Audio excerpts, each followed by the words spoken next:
Hello there and welcome to Sleepy Animal Fact. Make yourself comfortable now. Adjust your pillow if you need to. Let your shoulders drop and allow your breathing to become slow and steady. Tonight, we're going to take a gentle journey through time. A journey that spans millions upon millions of years, tracing the quiet, patient story of one of nature's most remarkable creations, the horse. If these gentle journeys bring you peace, consider leaving a kind word, sharing this moment with another, or joining our growing flock of quiet dreamers. As you settle in, allow your body to grow heavy and comfortable. Let your breathing slow and your thoughts drift like clouds across a peaceful sky. There's nowhere you need to be right now, nothing you need to do, except rest and listen as we wander together through the ancient history of these magnificent creatures. Let us begin our story 55 million years ago. The world was a very different place then.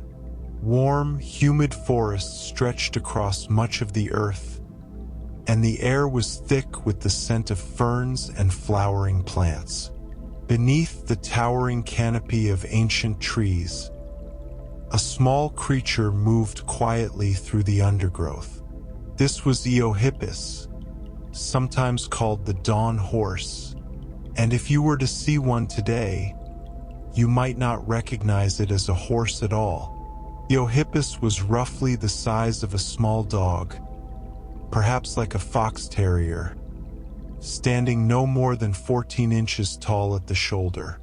Imagine that for a moment. A horse ancestor so small, you could have held one in your arms. These gentle little creatures had soft, padded feet, with multiple toes splayed out to distribute their weight. 4 toes on their front feet, 3 on their back. This arrangement was perfectly suited to the soft, spongy forest floors where they lived. They moved carefully through the dappled shadows, browsing on tender leaves, soft fruits, and succulent plants that grew in the dim light beneath the trees.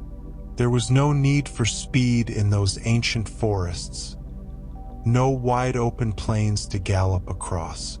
Eohippus lived a quiet life, hidden among the ferns and fallen logs, a humble beginning for what would one day become one of the most powerful and graceful animals on Earth. The transformation from Eohippus to the horses we know today unfolded across an almost incomprehensible span of time. 45 to 55 million years of gradual, patient change. Generation after generation, century after century, millennium after millennium, the horse lineage slowly evolved. Let that number settle into your mind for a moment. 55 million years. If you were to count 1 year for every second, it would take you over 1,700 years just to count that high. And yet, nature is patient. Evolution works not in days or years, but in epochs and eras, making tiny adjustments, refining, perfecting. From that small, multi-toed forest dweller emerged something entirely new. Across those vast stretches of time, the horse grew larger, its legs grew longer, and those multiple toes gradually consolidated, until only one remained. The soft-footed browser of the forest became the powerful, single-hoofed runner of the plains. This is one of the most complete evolutionary records we have in all of paleontology. A beautiful, unbroken chain of fossils, that tells the story of adaptation and change. It reminds us that even the most dramatic transformations happen slowly, one small step at a time. As millions of years passed, the world itself was changing.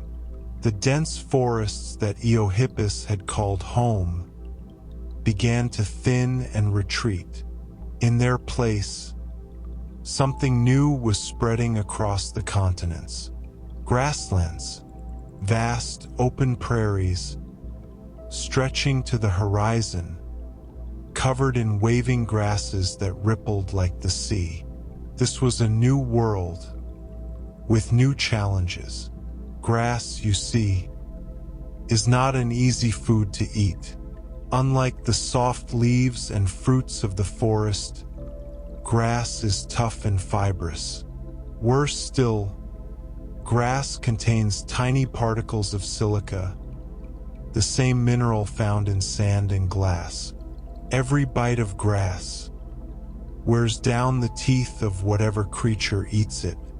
And so, the horses adapted. Their teeth evolved, growing taller and stronger, with high crowns that could withstand years of grinding. New layers of a hard substance called cementum developed to reinforce these teeth, making them even more durable. Imagine the patience of this process. Each generation, teeth perhaps a fraction of a millimeter taller. Each generation, slightly better equipped to thrive on this new diet, until finally, horses possess teeth perfectly designed for a lifetime of grazing on the open plains. The open grasslands offered something the forests never had: space. Wide open space, where predators could be seen from far away, but also where there was nowhere to hide. In this new environment, speed became survival, and so began another remarkable transformation. Those multiple toes that had served Eohippus so well on the soft forest floor began to change. The side toes, which had once helped distribute weight across muddy ground, started to shrink. Generation by generation, they grew smaller, less prominent, until eventually, they vanished almost entirely.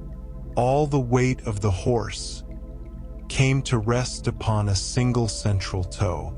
But what a toe it became! The hoof of a modern horse is a marvel of natural engineering. Strong, durable, compact. It strikes the ground like a single solid drum, perfect for high-speed running across hard-packed earth. This concentration of force, this elegant simplification, allowed horses to run faster and farther than ever before. No wasted energy on splayed toes. No instability on uneven ground. Just one powerful point of contact, propelling them forward across the endless plains. Speed requires more than just efficient feet. The entire leg had to transform as well. And so it did, in ways both beautiful and ingenious. The bones of the horse's leg began to fuse together, creating longer, lighter, more rigid limbs. Muscles migrated upward, concentrating near the body, while long tendons stretched down to control the lower legs from a distance. This arrangement reduced the weight of the limbs themselves, making them easier to swing forward and back, again and again, in the rhythmic motion of a gallop. But perhaps most remarkable of all are the tendons themselves. These spring-like structures store energy with each stride, compressing as the hoof strikes the ground, then releasing that energy to help propel the horse forward. It's like having tiny elastic bands built into the legs, recycling energy, reducing effort, allowing horses to cover vast distances without exhausting themselves. This is why horses can gallop with such explosive power, such effortless grace. Millions of years of refinement have made them into living machines of motion, perfectly adapted for life on the run. Every horse alive today, every gentle mare grazing in a pasture, every powerful stallion galloping across a field, carries within its body the legacy of this extraordinary journey. Domestic horses descended from wild ancestors that once had multiple toes, just like little Eohippus in those ancient forests.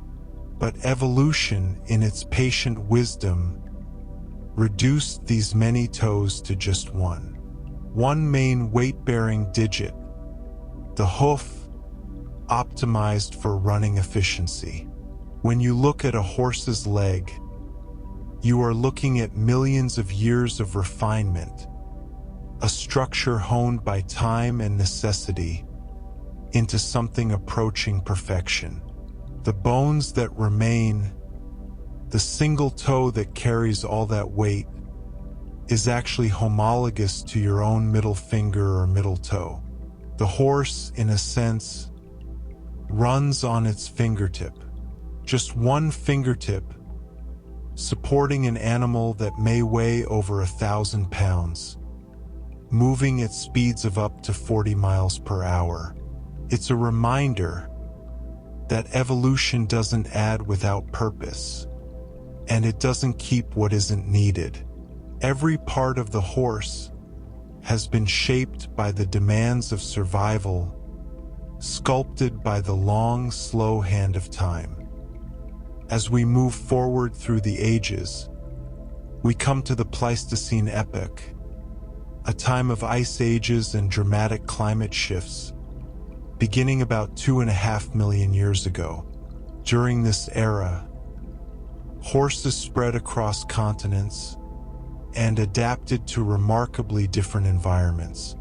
In the mountains of South America, a horse called Hippidian evolved short, sturdy legs, perfect for navigating rocky slopes and uneven terrain. These compact horses were built for stability, not speed, their bodies shaped by the demands of their highland homes. Meanwhile, on the vast flatlands and steppes, other horses developed long, elegant legs, built for covering great distances across open country. These were the runners, the horses of the plains, whose descendants would one day carry human riders across continents.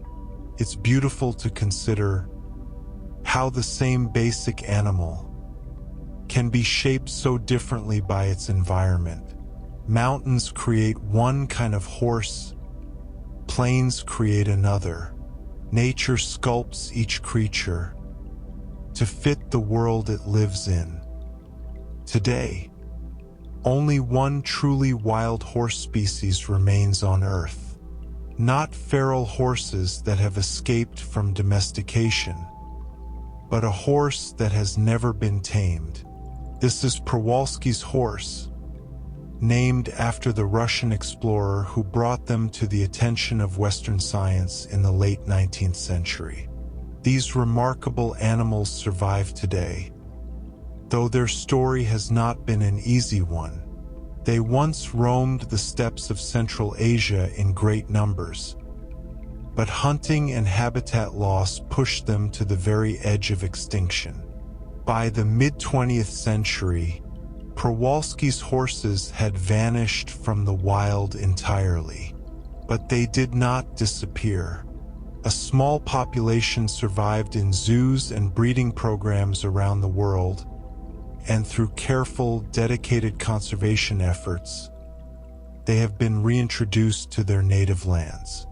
Today, small herds once again roam the grasslands of Mongolia, living wild and free, as their ancestors did for countless generations. Przewalski's horse is a survivor, a living connection to a wilder world, a reminder that even the rarest creatures can be brought back from the brink with patience and care. If you were to see a Przewalski's horse, you would notice something different about it, something ancient. These horses retain what scientists call primitive traits, characteristics that their ancestors possessed millions of years ago, and that most modern horses have lost. Their mane, for example, stands upright and stiff, like the bristly mane of a zebra. It does not flow and fall like the manes of domestic horses. This erect mane is a window into the past, a glimpse of what ancient horses may have looked like as they grazed the Pleistocene steppes. Przewalski's horses are also stockier, with shorter legs and larger heads than most domestic breeds. Their coat changes with the seasons, growing thick and pale in winter, then shedding to a warmer sandy color in summer. Every aspect of their appearance speaks of adaptation, of survival, of an unbroken lineage stretching back through time. They are the last truly wild equus, the final living branch of a family tree that once spread across the entire world.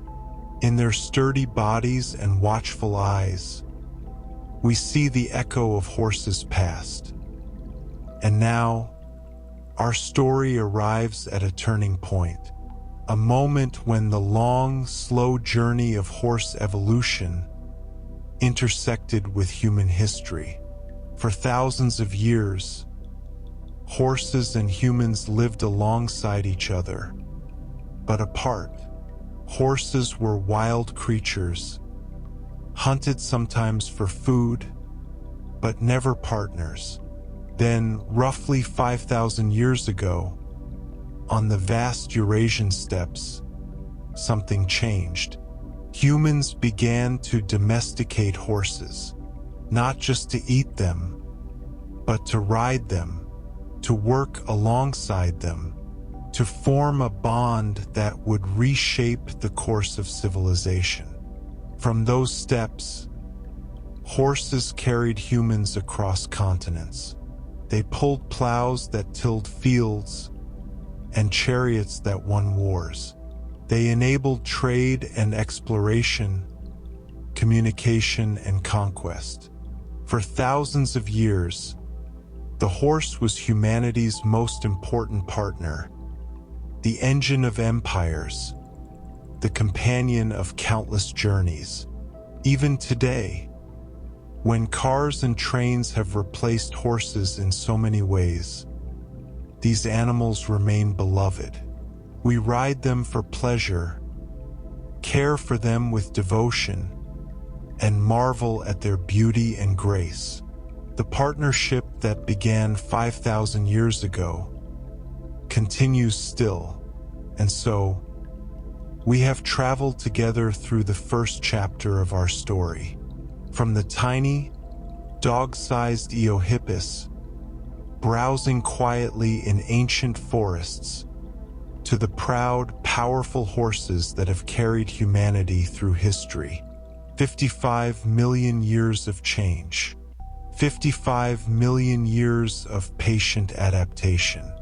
And all of it leading to the gentle, noble creatures we know and love today.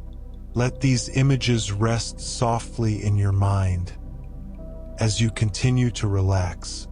The warm forests of the distant past, the spreading grasslands, the horses running free across the plains. Let your breathing grow slower and your body grow heavier as we prepare to continue our journey. Whenever you are ready. For now, just rest, and let the story of horses carry you gently towards sleep. If you're still awake, that's perfectly fine.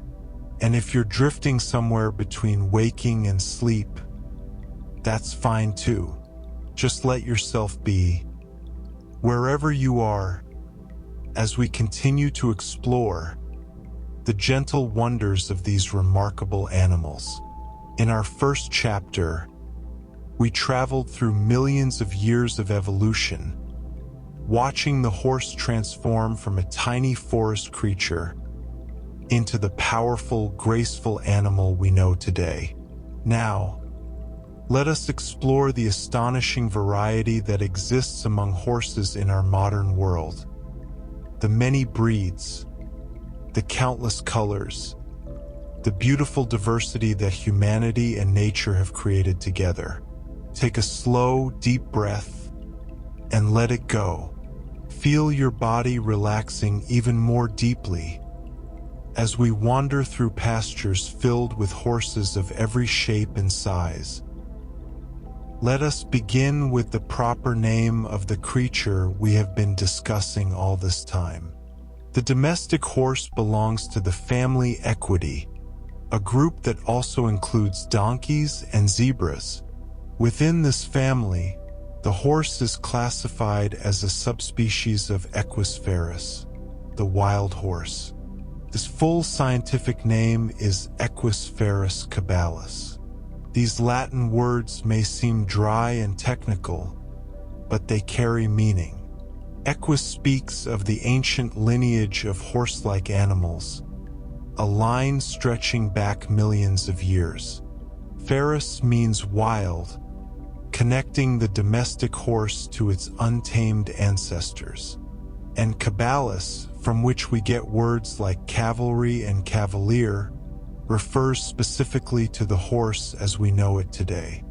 Every horse you have ever seen, from the smallest pony to the largest draft horse, shares this scientific name. Beneath all their differences in size and shape and color, they are one species, one great family, united by their common ancestry and their shared nature. It is a comforting thought, really, that all horses everywhere in the world belong to this same lineage, that they are all cousins, in a sense, separated by geography and breeding but connected by blood and bone. And yet, within this single species, there is astonishing variety. There are more than 300 to 400 recognized horse breeds in the world today, each with its own characteristics, its own history, its own particular beauty. Some of these breeds are ancient, their origins lost in the mists of time. Others are relatively modern, developed in the last few centuries through careful selection. Some are common, found in stables and pastures around the globe. Others are rare, preserved by dedicated breeders who value their unique qualities. The range of sizes alone is remarkable. At one end of the spectrum are the miniature horses, standing under 76 centimeters tall at the shoulder. These tiny horses, often no bigger than a large dog, are fully formed horses in every way, just scaled down to a smaller size. They have the same proportions, the same instincts, the same needs as their larger cousins. At the other end are the heavy draft breeds, powerful giants that can stand over 175 centimeters at the shoulder. These are the horses that once pulled plows and wagons, that carried knights in armor, that did the heavy work of civilization before the age of engines. They are massive and strong, yet often remarkably gentle in temperament. The extremes of selective breeding have pushed this size variation even further. The tallest horses on record have exceeded 190 centimeters at the withers, the point where the neck meets the back. These towering animals are rare, but they demonstrate what is possible when breeders select consistently for height over many generations. At the other extreme, some miniature horses stand under 86 centimeters, barely reaching the waist of an adult human. Despite their small stature, these horses are not ponies, which are a different category altogether. They are true horses bred to be small, with all the characteristics and behaviors of their larger relatives. This range, from tiny to towering, all within a single species, is a testament to the flexibility of the horse's genetic makeup, and it reflects the many different purposes for which humans have bred horses over the millennia: for riding, for pulling, for showing, for companionship, for work of every imaginable kind. Horsemen and breeders often speak of horses in terms of their temperament as well as their size, and here we encounter some informal but useful categories. Some horses are described as hot bloods. These are breeds like the Arabian and the thoroughbred, developed for speed and endurance, known for their energetic and spirited temperaments. The Arabian horse is one of the oldest and most influential breeds in the world. Originating in the deserts of the Arabian Peninsula, these horses were bred by Bedouin tribes who valued their stamina, their ability to survive on limited food and water, and their willing spirit. Arabians are typically refined and elegant, with dished faces and high-carried tails. They are sensitive and intelligent, quick to respond and eager to move. The thoroughbred, developed in England for horse racing, shares some of this hot-blooded character. These horses are built for speed, with long legs and powerful muscles designed for explosive acceleration and sustained galloping. They are athletic and competitive, often high-strung, always ready to run. Hot-blooded horses require experienced handling. Their energy and sensitivity, while prized in many contexts, can make them challenging for beginners. But for those who appreciate their fire and their brilliance, there are few animals more exciting to work with. In contrast to the hot bloods are the cold bloods, though this name has nothing to do with body temperature. Cold-blooded horses are the heavy draft breeds, developed for strength rather than speed, for calm reliability rather than spirited energy. These are the horses that built the world before machines. They pulled the plows that turned the fields, the wagons that carried goods to market, the logs that were dragged from forests to sawmills. They worked in coal mines and city streets, in war and in peace wherever raw power was needed. Breeds like the Clydesdale, the Percheron, the Belgian, and the Shire fall into this category. They are massive horses, often weighing a ton or more, with thick legs feathered with long hair and broad, powerful bodies. Yet despite their size, they are typically gentle and patient, easy to handle and willing to work. Their calm temperament made them ideal partners for farmers and teamsters, people who needed horses they could trust in close quarters and demanding situations. And even today, when machines have replaced most of their traditional roles, cold-blooded horses remain beloved for their kind natures and their impressive presence. Between the hot bloods and cold bloods lie the warm bloods, a category that blends characteristics of both. But let us set that aside for now and consider something fascinating about what happens when domestic horses escape human control. When horses that have been bred for specific purposes escape and live wild for generations, as the Mustangs have done in North America, something interesting happens. Over time, they tend to revert toward more primitive features. Natural selection, rather than human selection, shapes them anew. These feral horses often become more uniform in appearance. The extreme sizes, both very large and very small, tend to disappear. Medium-height horses are favored, their size being a good balance between the need to find enough food and the ability to move quickly to escape predators or find water. Coat colors also tend to simplify. The bold patterns and unusual colors that breeders have developed often fade away, replaced by plainer hues: gray, dun, brown, black. These are the colors that offer camouflage, that do not stand out against the landscape, that help a prey animal blend into its surroundings. It is as if nature is editing the extravagances that humans introduced, returning the horse toward a more fundamental form. The Mustang of today, shaped by generations of wild living, may look more like the ancient horses that roamed the plains before domestication than like the purebred horses kept in modern stables.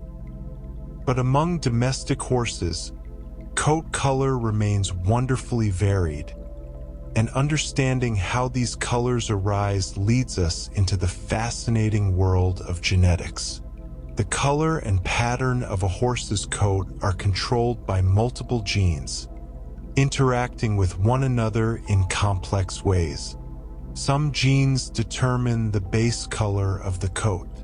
Others modify this base, lightening or darkening it, adding gray hairs or golden tones.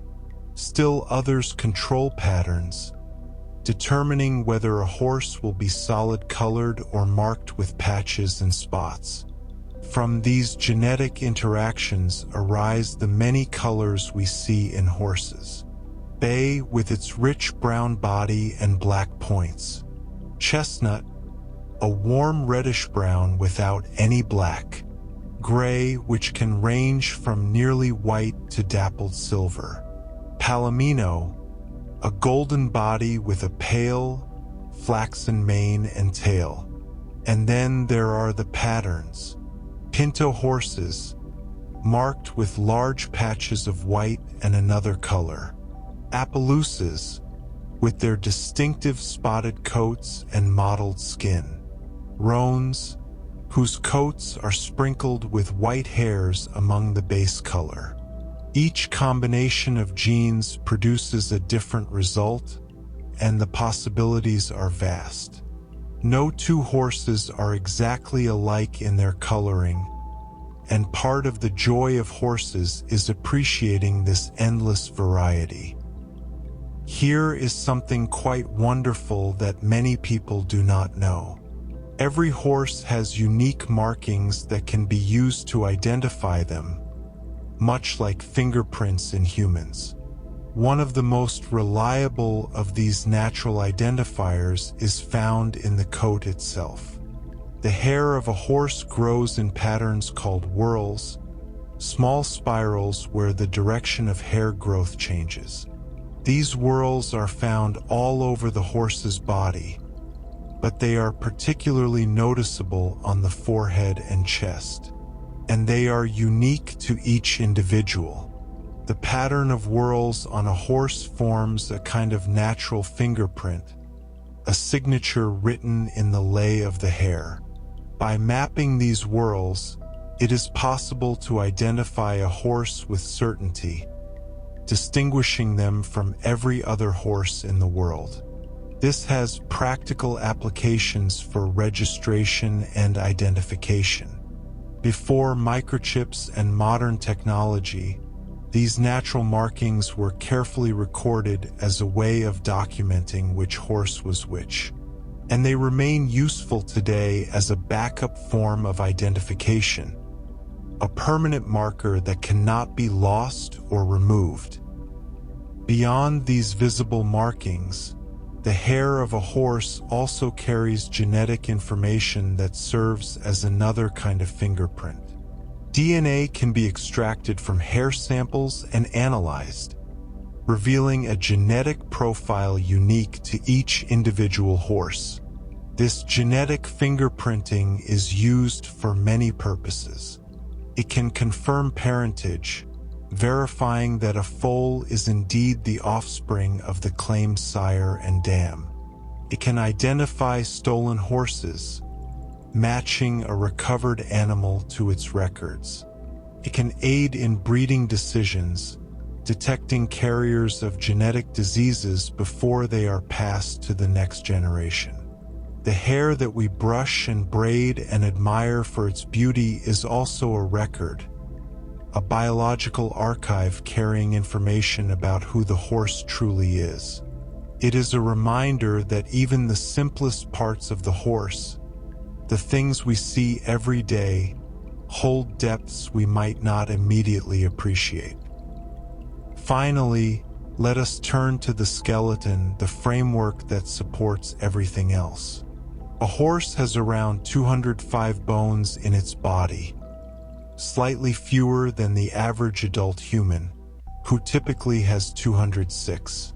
These bones are arranged in a structure that has been refined over millions of years for strength, speed, and endurance. The long bones of the legs provide the leverage for running. The vertebrae of the spine form a flexible bridge connecting front and rear. The skull protects the brain and houses the complex structures of the senses. Each bone fits precisely with its neighbors, forming joints that allow movement while maintaining stability. The whole skeleton is a marvel of biological engineering, light enough to allow swift movement yet strong enough to carry the horse's weight through decades of life. When a horse stands in a field, still and peaceful, it is this skeleton that holds them upright. When they run, it is this skeleton that absorbs the impact of each stride. It is the hidden architecture beneath the skin, the framework on which everything else depends. And so we have explored the tapestry of breeds that make up the world of horses, from the scientific name that unites them all to the hundreds of distinct breeds that show what selective breeding can achieve. We have considered hot bloods and cold bloods, the reversion of feral horses toward primitive forms, and the genetics that paint each horse in its unique colors. We have discovered that whorls in the coat serve as natural fingerprints and that DNA in the hair provides a genetic signature. And we have counted the bones that form the skeleton, the foundation of the horse's remarkable body. Each breed, each color, each individual horse is a variation on a theme, a unique expression of the fundamental horse nature that we have been exploring together. And there is beauty in both the diversity and the unity, in the many forms that horses take and the single species they remained as you rest now. Perhaps you can imagine the whole world of horses spread out before you. Tiny miniatures and towering drafts, swift Arabians and steady Clydesdales, chestnuts and grays and palominos, each one beautiful in their own way, each one carrying the ancient heritage of Equus Ferus Caballus. Let that vision hold you gently as we continue our peaceful journey together. Whether you are still fully awake or floating somewhere in that gentle space between waking and dreaming, you are exactly where you need to be. There is no right or wrong way to listen. Just let my voice wash over you, like a soft breeze across a meadow, as we continue our journey together. In the segments before, we traced the ancient evolution of horses and marveled at the diversity of breeds that exist today. Now, Let us look more closely at the horse itself, at the remarkable body that makes these animals so powerful, so graceful, so perfectly designed for movement. We will explore muscles and bones, hooves and hearts, the hidden architecture that allows a horse to run like the wind.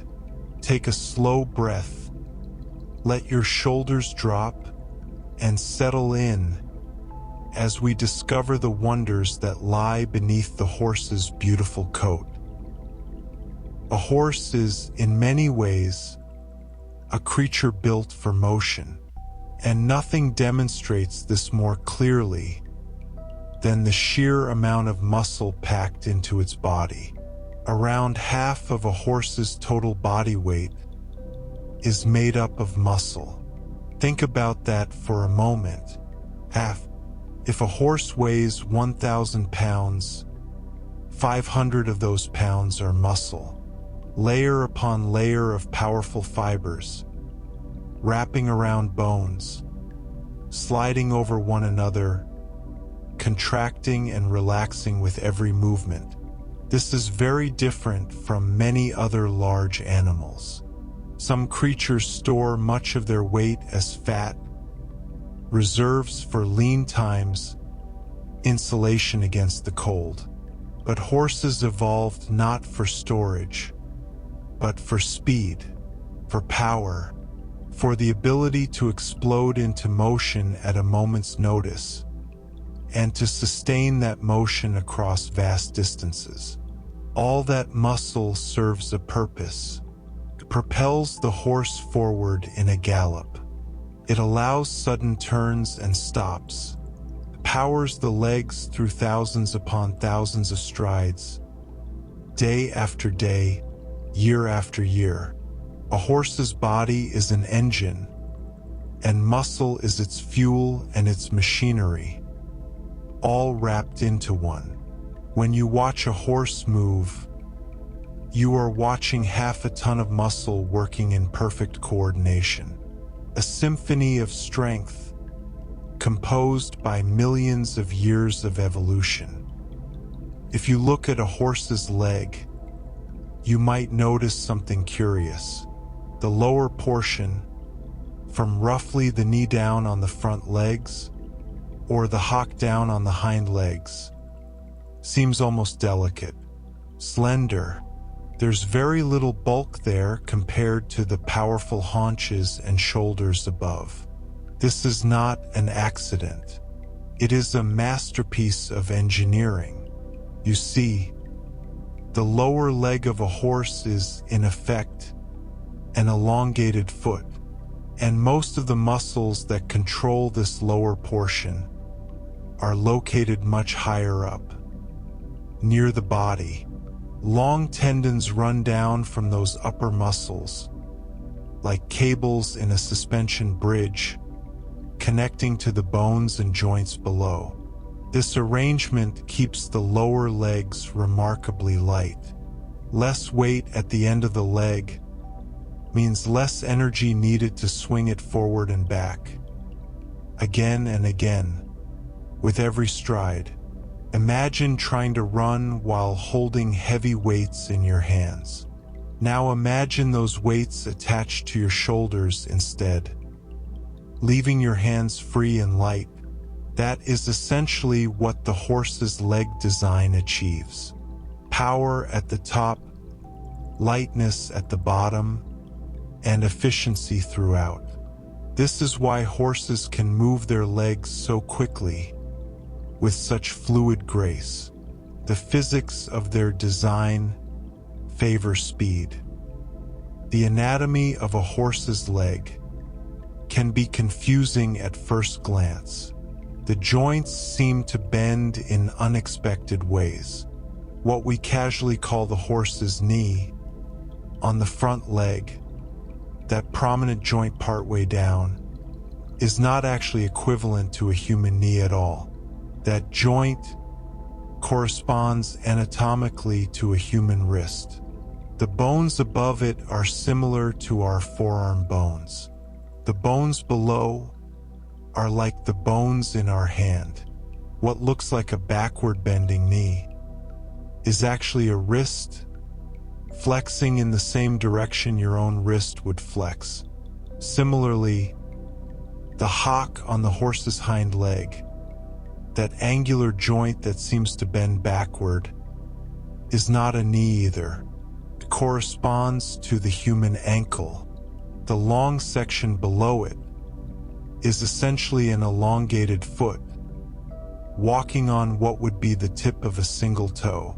Once you understand this, the horse's leg suddenly makes more sense. We are looking at limbs stretched and modified over millions of years. The same basic bones that we have in our own arms and legs, but elongated, fused, transformed for a completely different purpose. The horse walks on its fingertips and toe tips. Its wrists and ankles are high off the ground, and what we think of as its knee is something else entirely. Here is another surprising fact about horse anatomy. Horses do not have collarbones. In humans, the collarbone connects the shoulder to the rest of the skeleton, providing a rigid framework. But in horses, this bone is entirely absent. Instead, the horse's shoulder blade is suspended from the torso by a network of powerful muscles and strong ligaments. The shoulder floats, in a sense, held in place not by bone, but by soft tissue. This might sound precarious, but it is actually a brilliant adaptation. Without a rigid collarbone, the shoulder blade can move more freely.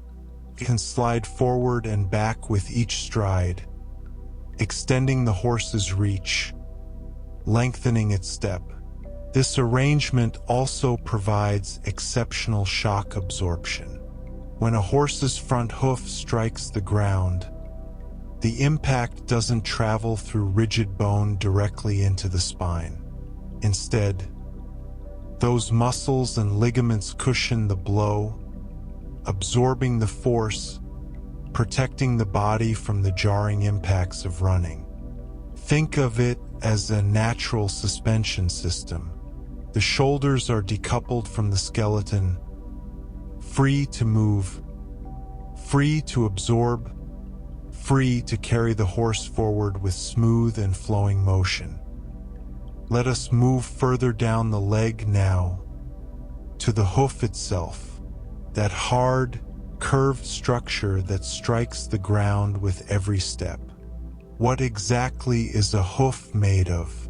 The answer is keratin, a tough, fibrous protein, the same material that forms your own fingernails and your hair. When you tap your fingernail against a table, you are tapping keratin. And when a horse's hoof strikes the earth, it is keratin meeting the ground. But the hoof is far more than just a large fingernail. It is a complex structure with layers and parts that work together to protect, support, and propel the horse. The outer wall of the hoof is hard and durable, resistant to wear and damage. Inside, softer structures cushion and flex, adapting to the terrain beneath. Keratin is remarkable because it is both strong and renewable. A horse's hooves grow continuously, just as your fingernails do. This growth replaces material worn away by contact with the ground. In the wild, the wearing and growing balance each other naturally. In domestic horses, regular trimming by a farrier keeps the hooves healthy and properly shaped. That simple protein, keratin, forms the foundation upon which the entire horse stands. We touched on this earlier, but it bears repeating because it is such a remarkable thing. A horse's lower leg, from the fetlock down, is essentially an elongated single toe. The fetlock is that joint just above the hoof, the one that looks a bit like an ankle but isn't. Below the fetlock, the bones of a single toe stretch down to the hoof, and the hoof itself acts like a tough protective fingernail, encasing and shielding the sensitive structures within.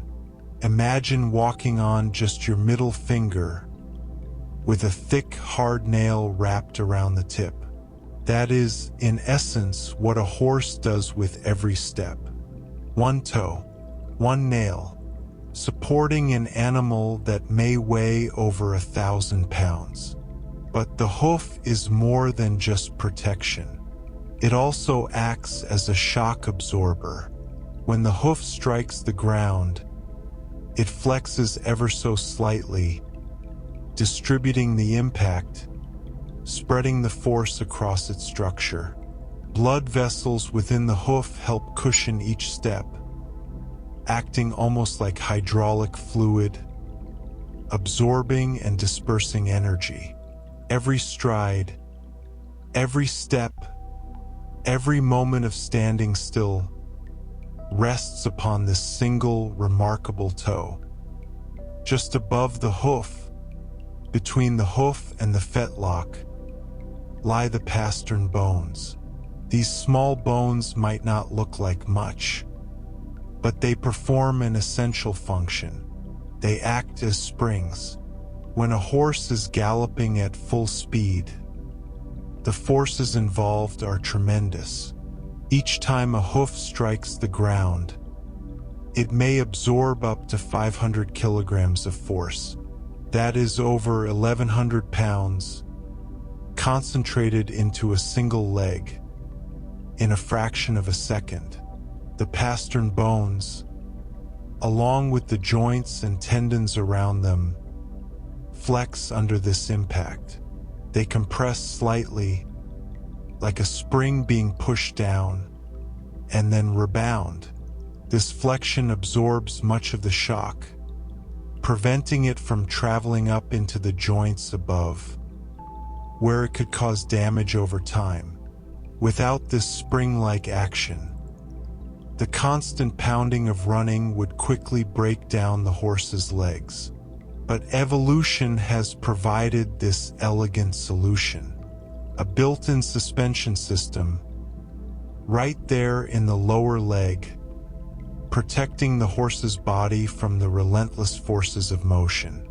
500 kilograms of force, absorbed and released, stride after stride, mile after mile.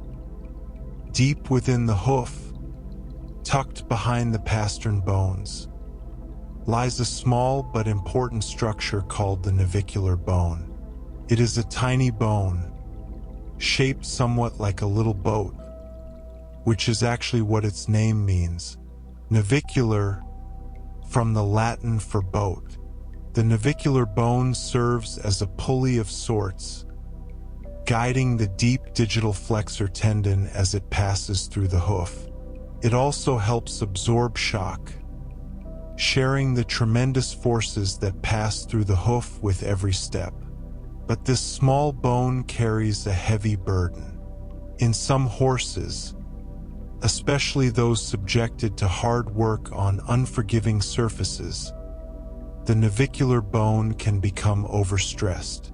Inflammation sets in, pain develops. The condition is called navicular syndrome, and it is one of the most common causes of lameness in horses. It is a reminder that even the most beautifully designed systems have their limits. The horse's leg is a marvel of engineering, but it is not indestructible.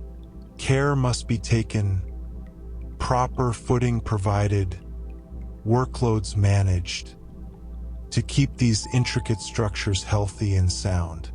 The little boat-shaped bone works tirelessly beneath the surface, asking for nothing in return but consideration. We have spoken much of legs and hooves, but now let us turn to the engine that powers it all, the heart. A horse's heart is a magnificent organ. In a large horse, it can weigh around 3 to 4 kilograms. That is roughly 7 to 9 pounds, a substantial mass of muscle beating steadily within the chest. This large heart is essential for the horse's athletic abilities. With each beat, it pumps a tremendous volume of blood through the body, delivering oxygen to hungry muscles, carrying away the waste products of exertion. During intense exercise, the heart rate can climb to over 200 beats per minute, racing to keep up with the demands of a galloping body. But the heart does more than just support sprinting. It also enables endurance. Horses can travel for miles upon miles, hour after hour, because their cardiovascular systems are designed for sustained effort. The large heart provides the foundation, keeping blood flowing, keeping muscles fueled, keeping the horse moving forward. At rest, that same heart beats slowly and steadily, perhaps 30 to 40 times per minute, calm and patient, conserving energy, waiting for the next call to action. The heart is not alone in its work. It has a remarkable partner, hidden away in the horse's abdomen, the spleen.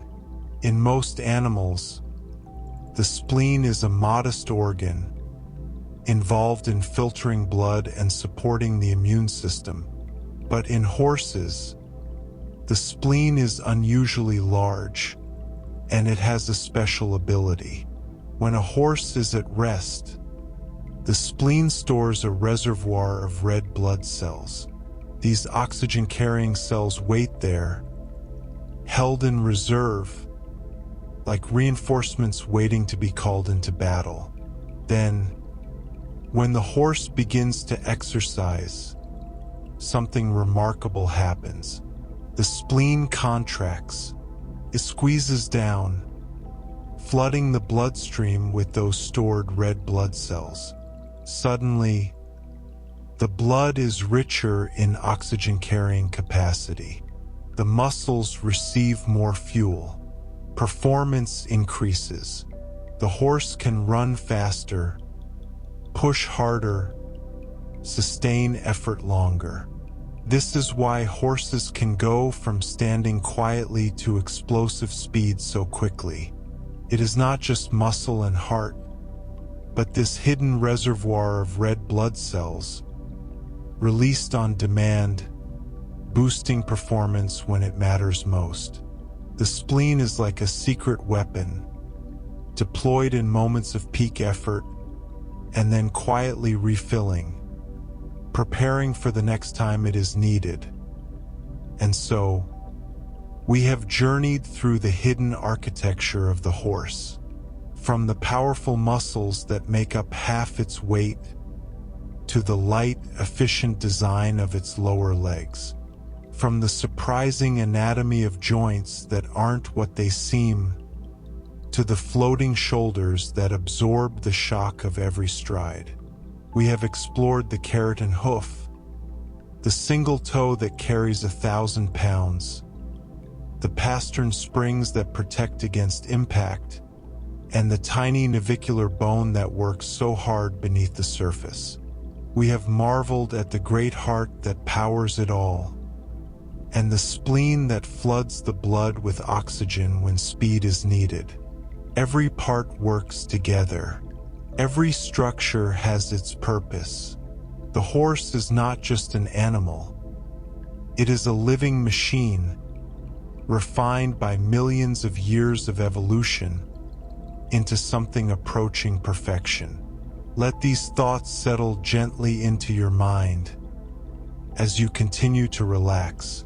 Imagine the steady beating of a horse's heart, slow and calm, like a drum in the distance.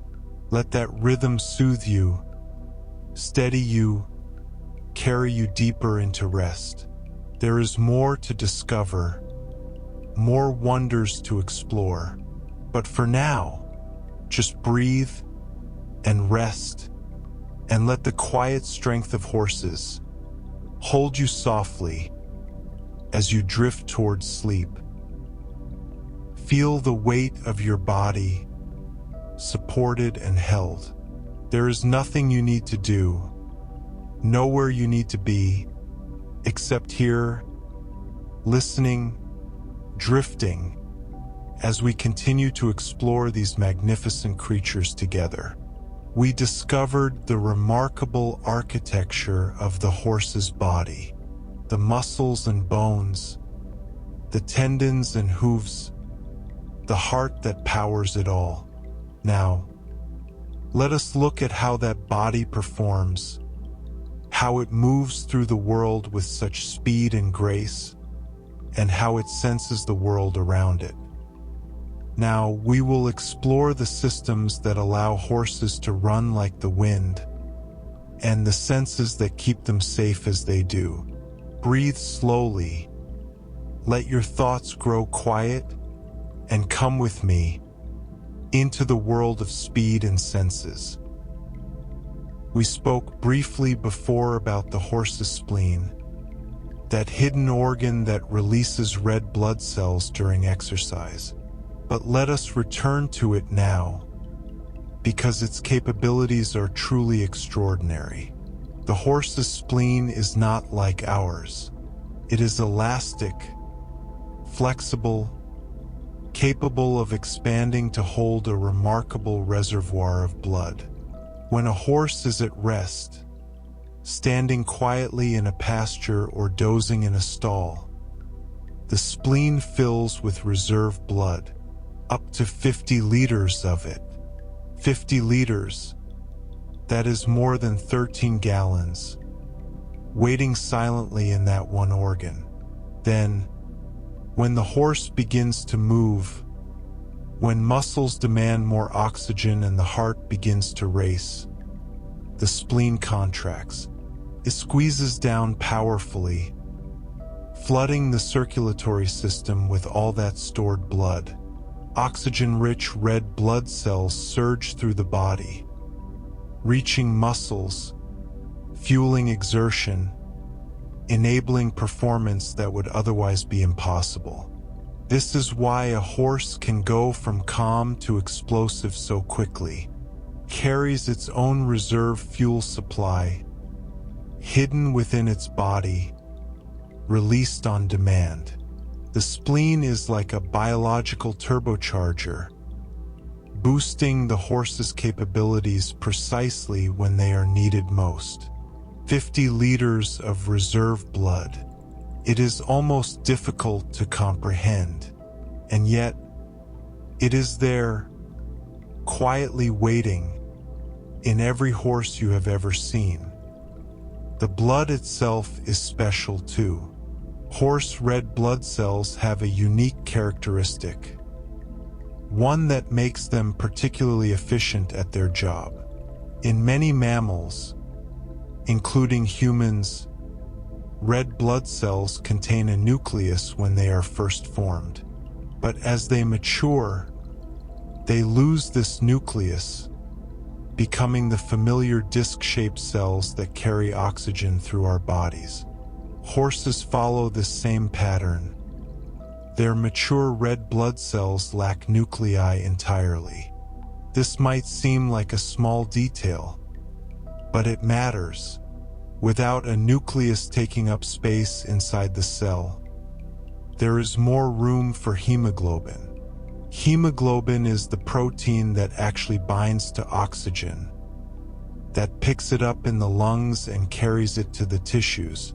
More hemoglobin means more oxygen-carrying capacity, more efficient transport, better performance. Every red blood cell in a horse's body is a tiny, optimized oxygen delivery vehicle. Streamlined, efficient, designed by evolution for one purpose: keeping the muscles supplied with the oxygen they need to run and run and run. It is a reminder that the horse's athletic abilities are not just about big muscles and long legs. They are built into the very cells of its blood, into the microscopic machinery that keeps everything working. Let us turn now to movement itself, the way a horse travels across the ground. There are 4 main natural gaits, 4 distinct patterns of leg movement, each with its own rhythm and purpose. The first is the walk, slow and steady, 4 beats, each hoof striking the ground separately in sequence. This is the gait of rest, of calm travel, of easy wandering across a meadow. A horse can walk for hours without tiring, conserving energy, covering ground without effort. The second is the trot, faster now, 2 beats, with diagonal pairs of legs moving together. Front left and back right strike the ground at the same moment, then front right and back left. There is a moment of suspension between each beat, when all 4 hooves are briefly off the ground. The trot is efficient for covering moderate distances at moderate speed. The third is the canter. 3 beats now, a rolling, rocking rhythm. One hind leg strikes first, then the other hind leg and a front leg together, then the remaining front leg. The canter is faster than the trot, but still sustainable, a gait for traveling with purpose. And finally, the gallop, the fastest gait of all, for beats again, but now with extended moments of suspension. When the horse is truly flying, all 4 hooves off the ground at once. At a gallop, a horse can reach speeds of 40 to 48 kilometers per hour. That is 25 to 30 miles per hour, sustained across distance. And in short bursts, sprint speeds can exceed 70 kilometers per hour, over 43 miles per hour, faster than city traffic, faster than many animals can even dream of running. Speaking of speed, the fastest horses in the world are truly remarkable athletes. The record for the highest speed ever achieved by a racehorse is approximately 70 kilometers per hour. That is around 43 to 44 miles per hour, measured over a short distance during a race. Imagine that speed for a moment. 44 miles per hour. If you were driving a car at that speed, you would be moving briskly down a suburban street. Now imagine that speed being achieved by a living creature, powered by muscle and heart and lung, hoofs pounding the ground in a blur of motion. These elite racehorses are the product of centuries of selective breeding. Thoroughbreds especially have been refined generation after generation for speed. Their bodies are lean and aerodynamic, their legs long and powerful, their hearts and lungs oversized for their frames. But even ordinary horses, horses that have never seen a racetrack, are capable of impressive speed. The gallop is built into their nature. It is how they escaped predators on the ancient plains.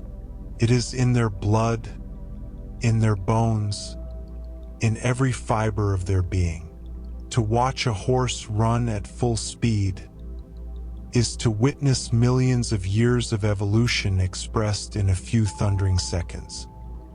Running at such speeds requires enormous amounts of oxygen. Muscles burn through their fuel rapidly, demanding constant resupply, And so the horse's respiratory system has evolved to meet this demand, starting with the nostrils. If you have ever watched a horse exercising hard, you may have noticed its nostrils. They flare wide, opening to their fullest extent, becoming large, round openings in the face. This is not for show. It serves a critical purpose. Horses are obligate nasal breathers, meaning they can only breathe through their noses, not their mouths like humans can during exertion.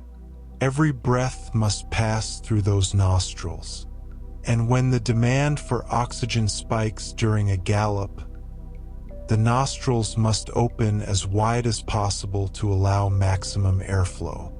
The soft tissue of the nostrils is flexible and muscular. When relaxed, the openings are relatively small.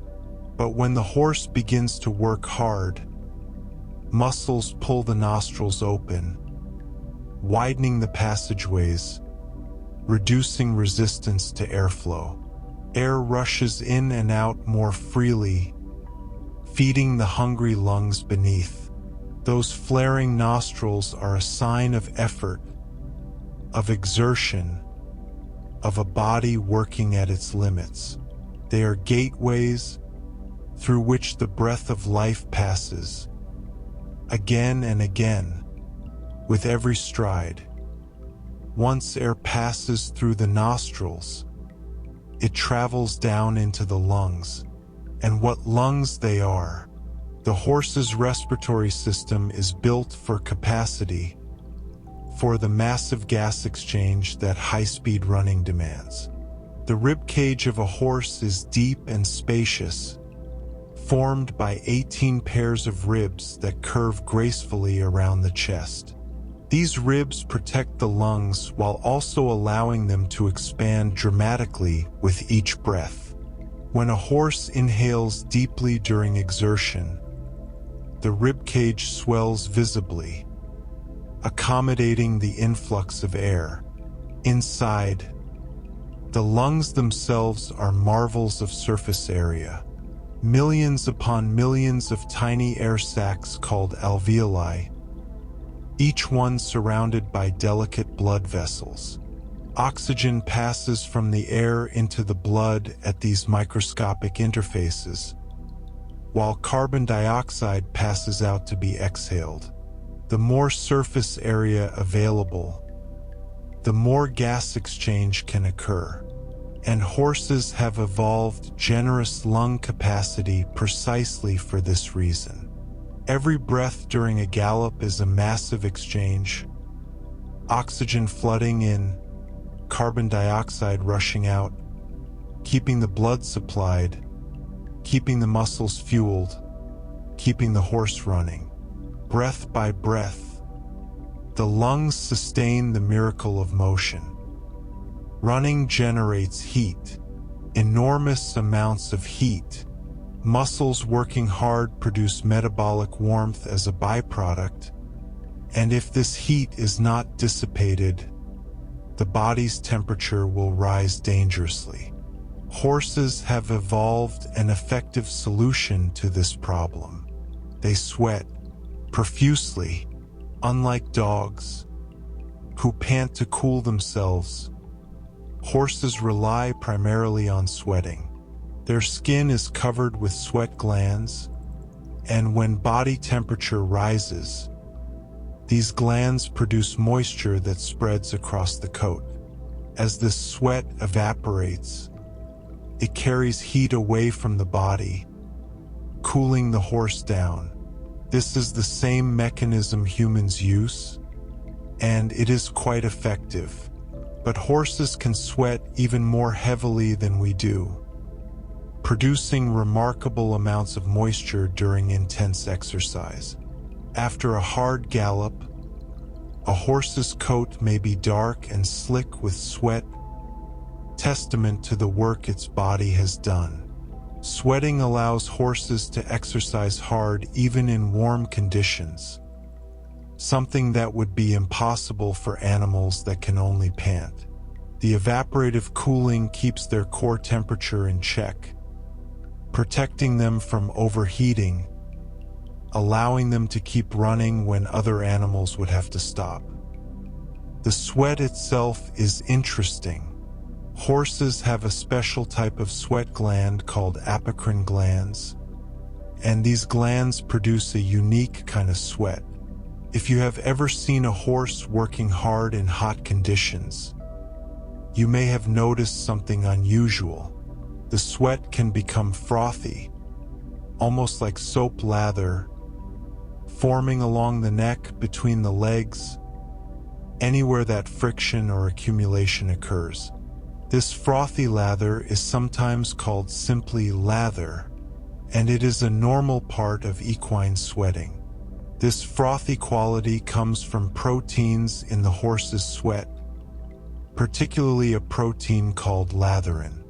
Latherin acts as a surfactant, reducing the surface tension of the sweat, helping it spread more evenly across the coat. This spreading is important because it increases the surface area available for evaporation, making the cooling process more efficient. So that foamy lather you might see on a working horse is not a sign of distress. It is a sign of a highly evolved cooling system doing its job. The proteins in the sweat are helping the horse regulate its temperature, keeping it safe even during intense exertion in challenging conditions. Nature has thought of everything. Now let us turn from the horse's internal systems to how it perceives the world around it, the senses, and we begin with vision, because horse vision is truly remarkable. Horses are prey animals. For millions of years, their ancestors survived by detecting predators before those predators could get close. And the primary tool for this detection was sight. A horse's eyes are positioned on the sides of its head, not the front like a predator's. This placement gives them an enormous field of view, nearly 360 degrees. A horse can see almost everything around it, in front, to the sides, even behind, without moving its head. Almost everything, but not quite. There are two small blind spots. One is directly in front of the nose, where the horse's own head blocks the view. The other is directly behind the tail, a narrow cone where vision cannot reach. This is why horses may startle if you approach them from directly behind without warning. They cannot see you coming, and it is why they may raise or lower their heads when examining something close in front of them, shifting the object out of the blind spot and into visible range. 360 degrees of vigilance, watching for danger from every direction. Look into a horse's eye, and you will notice something unusual. The pupil is not round like a human's. It is elongated horizontally, stretched out into an oval shape, almost like a rectangle with rounded ends. This horizontal pupil serves a purpose. It gives the horse a wide, panoramic field of view, especially along the horizon. For an animal that evolved on open grasslands, the horizon is where danger is most likely to appear. A predator approaching from far away, a threat emerging from the edge of the herd's territory. The horizontal pupil allows more light from the sides to enter the eye, enhancing peripheral vision. A horse can monitor a vast sweep of landscape without needing to move its head. Movement anywhere in that wide field will catch the horse's attention, triggering alertness or flight. This is why horses sometimes seem to spook at nothing. Their vision is so wide and so sensitive to motion that they may detect things we humans miss entirely.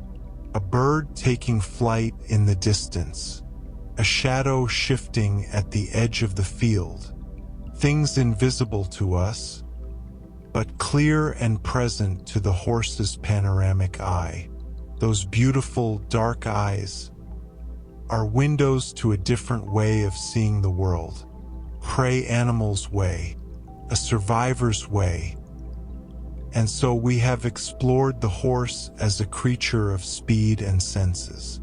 We have marveled at the elastic spleen, releasing its reservoir of blood for peak performance. We have traced the journey of oxygen, from flaring nostrils through spacious lungs to efficient red blood cells. We have watched the horse move through its gaits, from walk to trot to canter to gallop, reaching speeds that leave us breathless.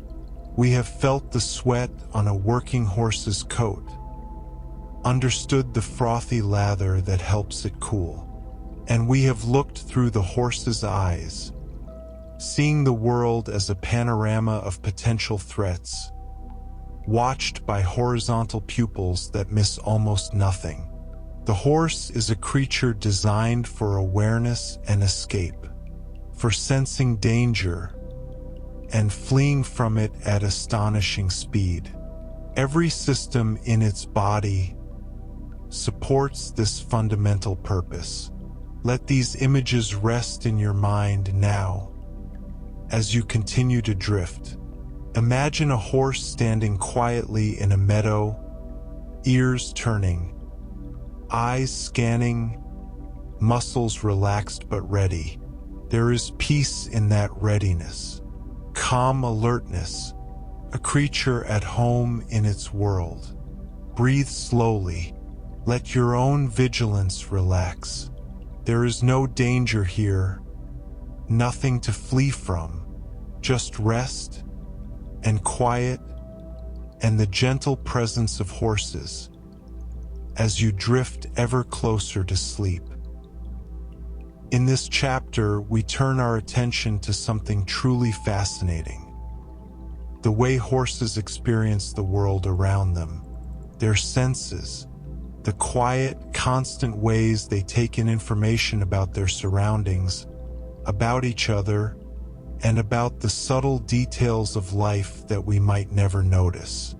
It is a peaceful thing to consider how another creature perceives the same meadow, the same morning light, the same gentle breeze, and yet their experience is so wonderfully different from our own.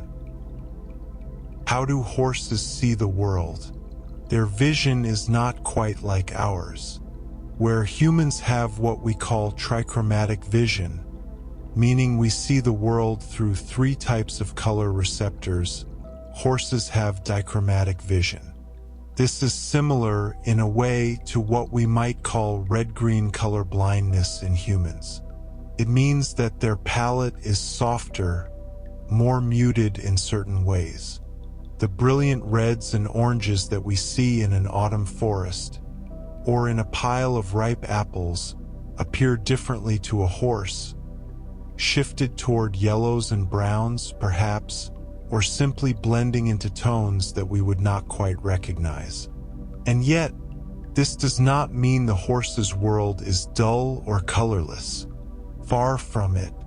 Horses can still distinguish many colors, particularly blues and yellows, and they are remarkably sensitive to contrasts.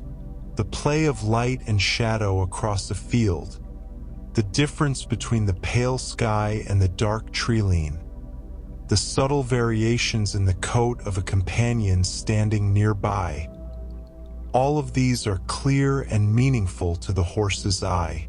They simply see with a different kind of beauty, a different kind of clarity. Their world is painted in its own gentle palette, one that has served them well for millions of years. It is a calming thought, really, that the same sunset you might watch from your window is also being seen by horses in pastures across the world, each one taking in the fading light in their own quiet way. And here is something rather wonderful. Horses can see something that is entirely invisible to us. They can detect ultraviolet light. This is the light that exists just beyond the violet end of the rainbow, beyond what human eyes can perceive. To us, it simply does not exist. But to a horse, it is another layer of information, another gentle whisper from the world around them. This ability may help them in subtle ways that we are only beginning to understand. Certain flowers, for instance, have patterns in ultraviolet light that guide pollinators to their centers. A horse grazing in a meadow might see these hidden patterns, these secret signals written in light that we cannot see. It may help them find the most nutritious plants, or navigate their environment in ways we have not yet fully appreciated. There is also evidence that urine trails, left by other horses or animals, may be more visible in ultraviolet light. This could help horses with navigation and foraging, allowing them to read the landscape in a way that is close to us. It is a quiet reminder that the world is full of information, full of gentle messages, and that different creatures are tuned to receive different ones. Now, let us consider how horses judge distance and depth. Like us, horses have two eyes, and when the fields of vision from both eyes overlap, they can perceive depth through what is called stereopsis. This is the sense of three-dimensionality that allows us to reach out and pick up a cup, or to judge how far away a doorway is. But the placement of a horse's eyes, on the sides of their head rather than the front, means that their zone of binocular overlap is quite narrow. It spans only about 65 degrees, a wedge of vision directly in front of them where both eyes can see the same thing at once. This is the zone where horses achieve true depth perception, where they can judge distances with precision. Outside of this zone, their vision is monocular, meaning each eye sees independently. This gives them a wonderfully wide field of view, nearly all the way around their body, which is helpful for spotting predators or simply keeping track of their herd. But it also means that when a horse turns to look at something directly, lowering or raising their head to bring it into that narrow binocular zone, they are doing something quite deliberate. They are focusing, measuring, understanding.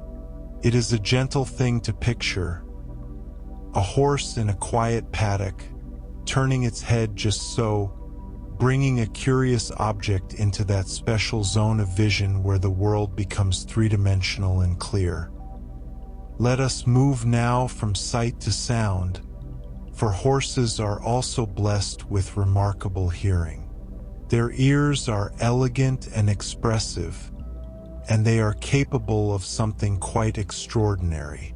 Each ear can rotate independently, turning nearly 180 degrees, thanks to a collection of small muscles that work together in quiet harmony. This ability allows a horse to pinpoint exactly where a sound is coming from. One ear might swivel forward to catch a noise in the distance, while the other tilts back to monitor what is happening behind. It is a subtle, constant dance of attention, a way of staying aware of the world without ever seeming to try. If you have ever watched a horse standing peacefully in a field, you may have noticed their ears moving gently, turning this way and that, as if they are listening to a conversation we cannot hear. And in a way they are. They are tuned to the rustle of grass, the call of birds, the distant murmur of wind through the trees. They are always listening, always aware, even in their stillness. And their hearing extends beyond what we can perceive. Horses can detect sounds at higher frequencies than the human ear can register. This means that they sometimes react to noises that are, to us, complete silence. A horse might suddenly raise its head, ears pricked forward, alert to something that we cannot hear at all. This can be puzzling to us, but it is simply part of the horse's richer auditory world. Perhaps it is the high-pitched call of a small rodent, or some ultrasonic component of a distant engine, or simply a frequency of wind that escapes our notice. Whatever it is, the horse hears it, processes it, and responds in their own quiet way. It is a humbling thought, really, that even in a silent room or a peaceful meadow, there are sounds drifting through the air that only certain ears can catch. The horse lives in this fuller world of sound, and it is part of what makes them so aware, so present, so beautifully attuned to their surroundings. Now let us turn to the sense of smell, which is deeply important to horses in ways that we might not immediately appreciate. For horses, scent is a form of language. It is how they recognize each other, how they communicate, how they understand the social world around them. When two horses meet, they often greet each other by breathing gently into each other's nostrils, exchanging the scent of their breath. This is a form of introduction, a way of saying, in effect, "I know you," or "you are new to me." The smell of skin, of breath, of droppings, all of these carry information. They tell a horse who has passed this way, whether a companion is nearby, whether a stranger has entered their territory. This reliance on smell connects horses to something ancient and instinctive. Long before humans domesticated them, wild horses used scent to navigate their social lives, to find mates, to identify family members, to stay connected to their herd. And even now, in quiet barns and peaceful pastures, this sense remains vital. A mare knows her foal by smell. A stallion knows his herd. And every horse carries with them a unique olfactory signature, as personal as a fingerprint. There is another sense that deserves our attention, one that is easy to overlook but quietly important. Around a horse's muzzle, you will find long, stiff hairs called vibrissae, though we might simply call them whiskers. These are not merely decorative. They are sensory tools, exquisitely sensitive to touch and vibration. A horse uses these whiskers to explore the world up close, to judge the distance to objects, to find food in dim light or darkness. When a horse lowers its head to eat, the whiskers brush against the ground, against the grass, against the edges of a feed bucket, sending constant information back to the brain. They help the horse understand what is near, what is safe, what is edible.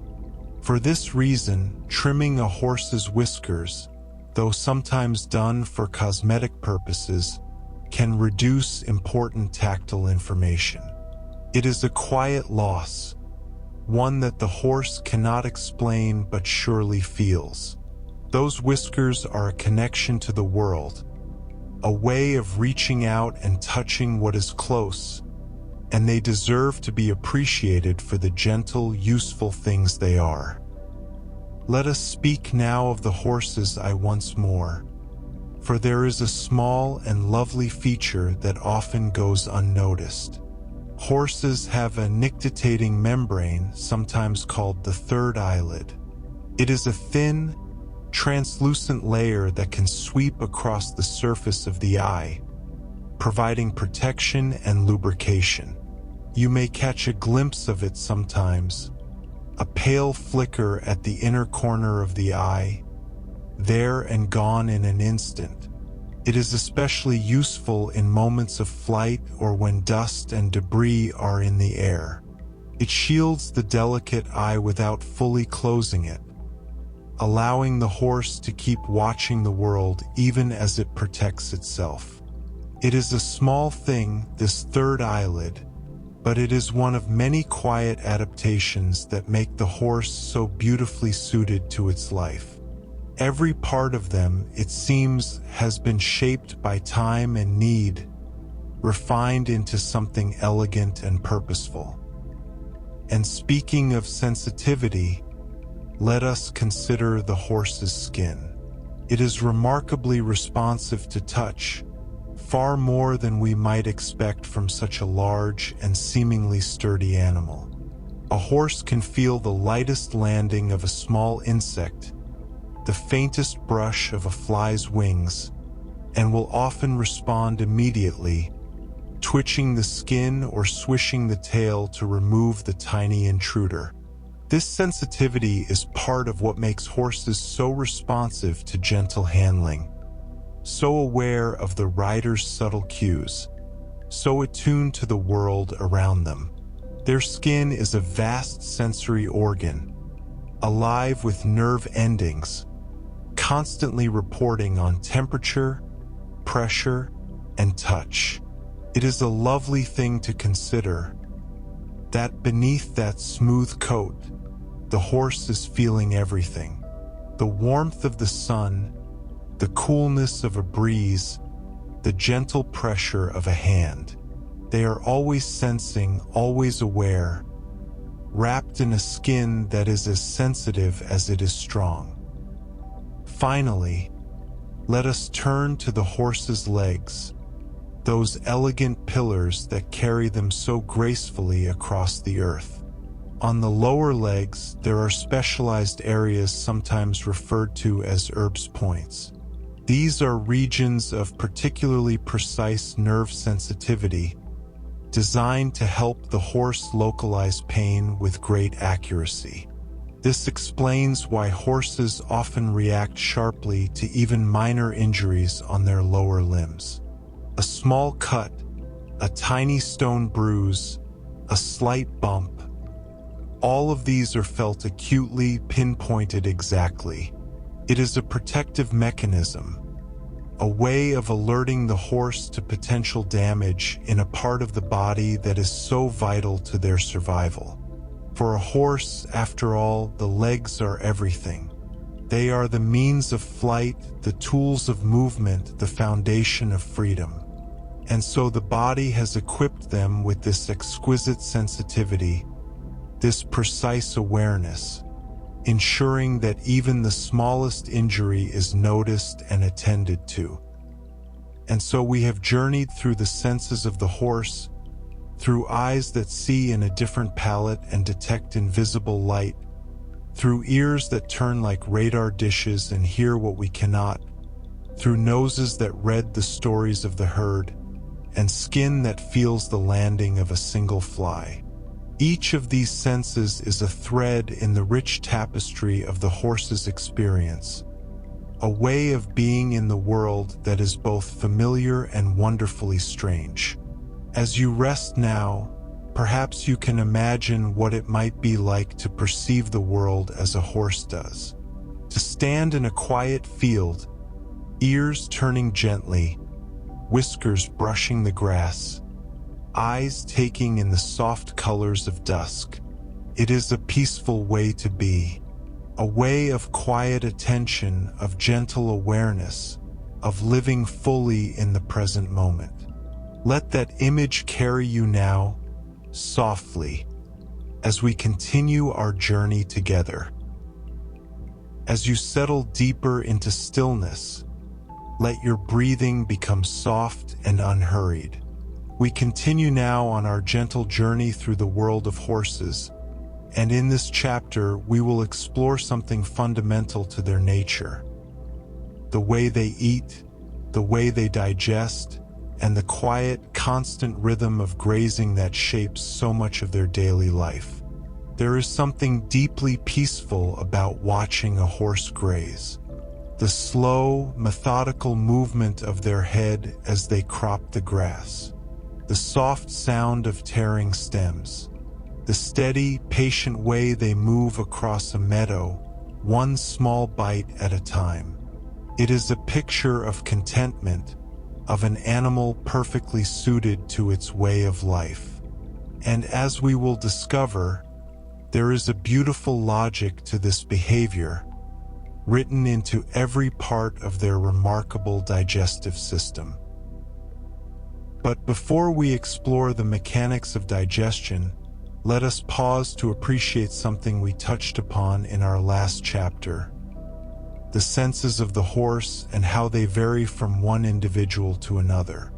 Every horse is unique. This is something that anyone who has spent time with them will tell you. Some horses are calm and steady, seemingly untroubled by sudden noises or unexpected sights. Others are more alert, more reactive, quicker to startle at a shadow or a rustling leaf.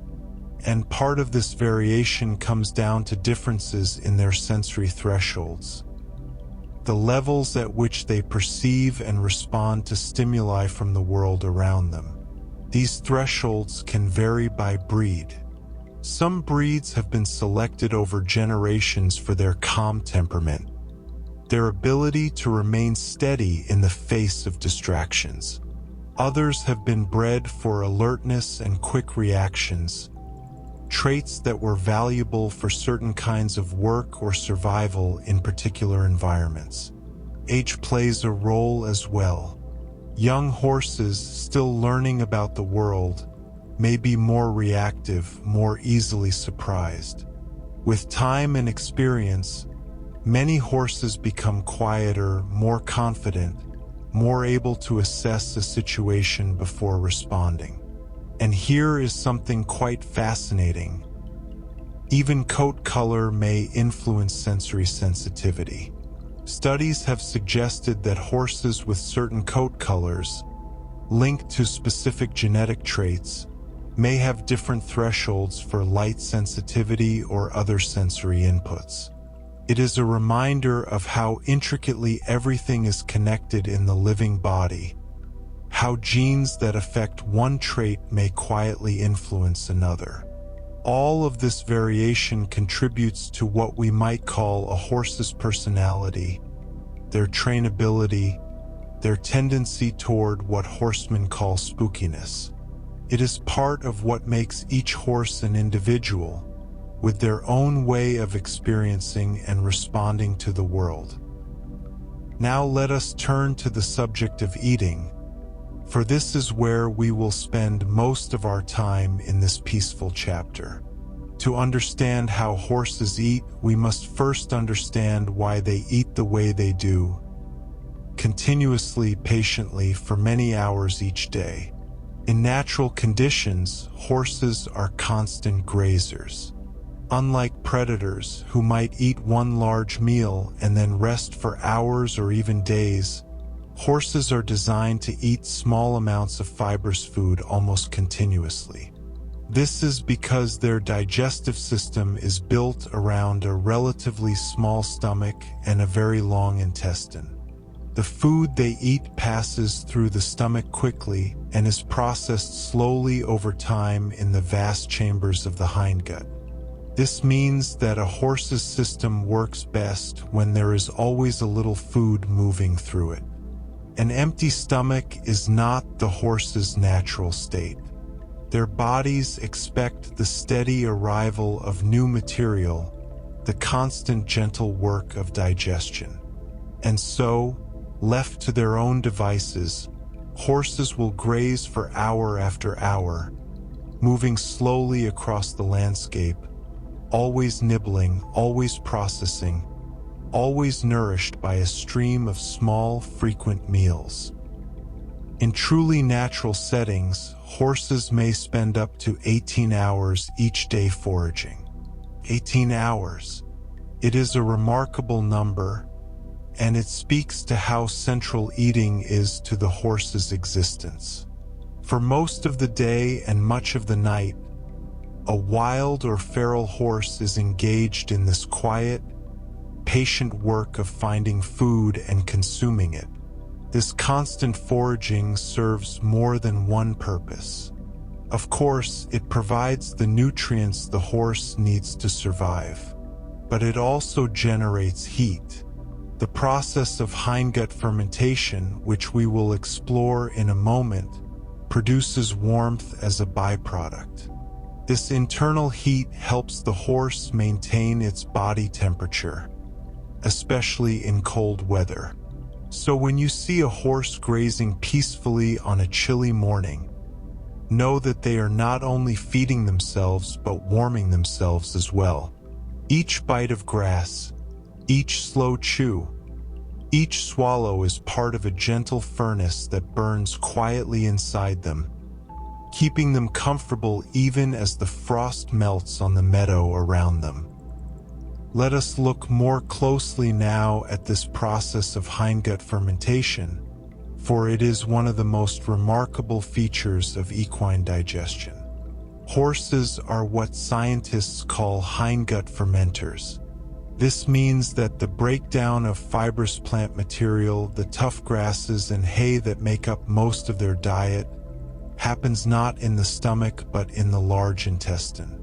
Specifically, it occurs in the cecum and the colon, vast chambers that together can hold enormous quantities of partially digested food. Within these chambers lives a thriving community of microbes, bacteria, protozoa, and other tiny organisms that work together in quiet harmony. These microbes are the true digesters of fiber.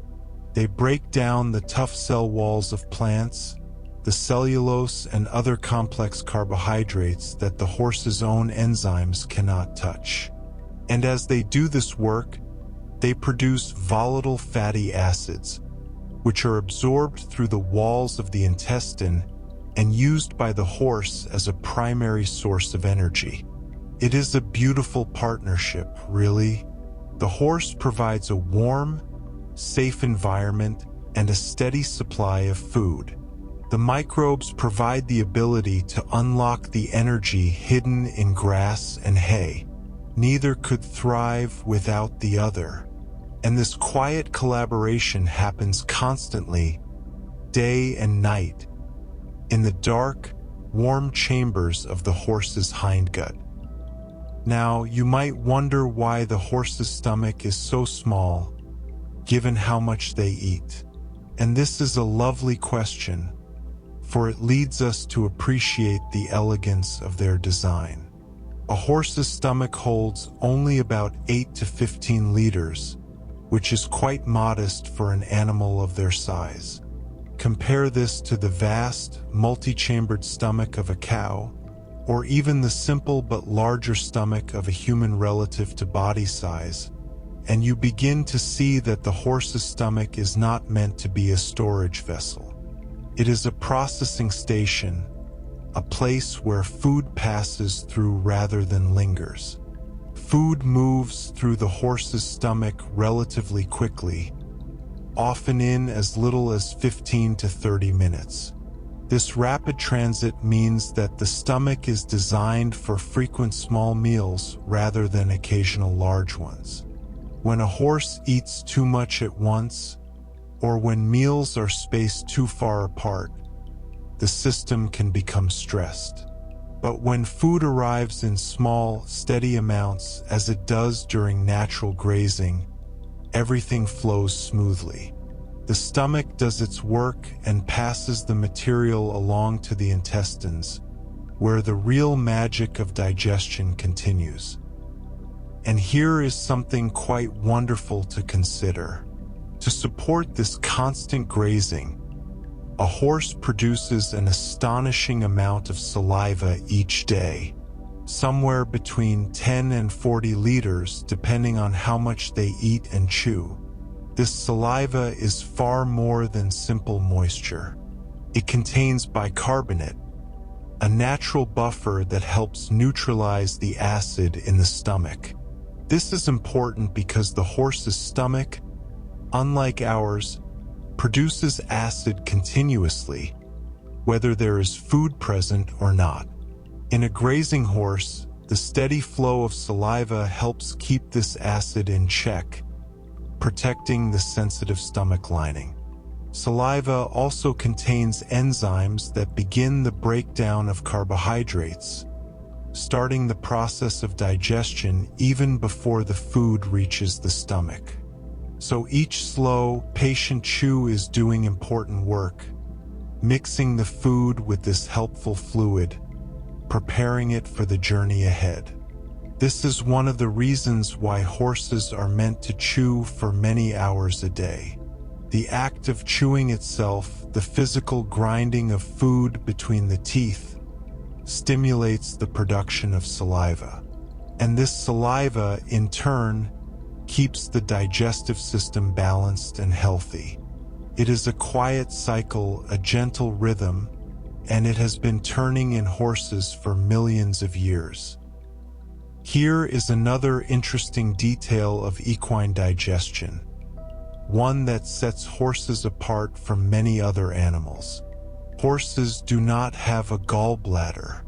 In animals that do have a gallbladder, including humans, bile is stored there and released in concentrated bursts when fatty food enters the small intestine.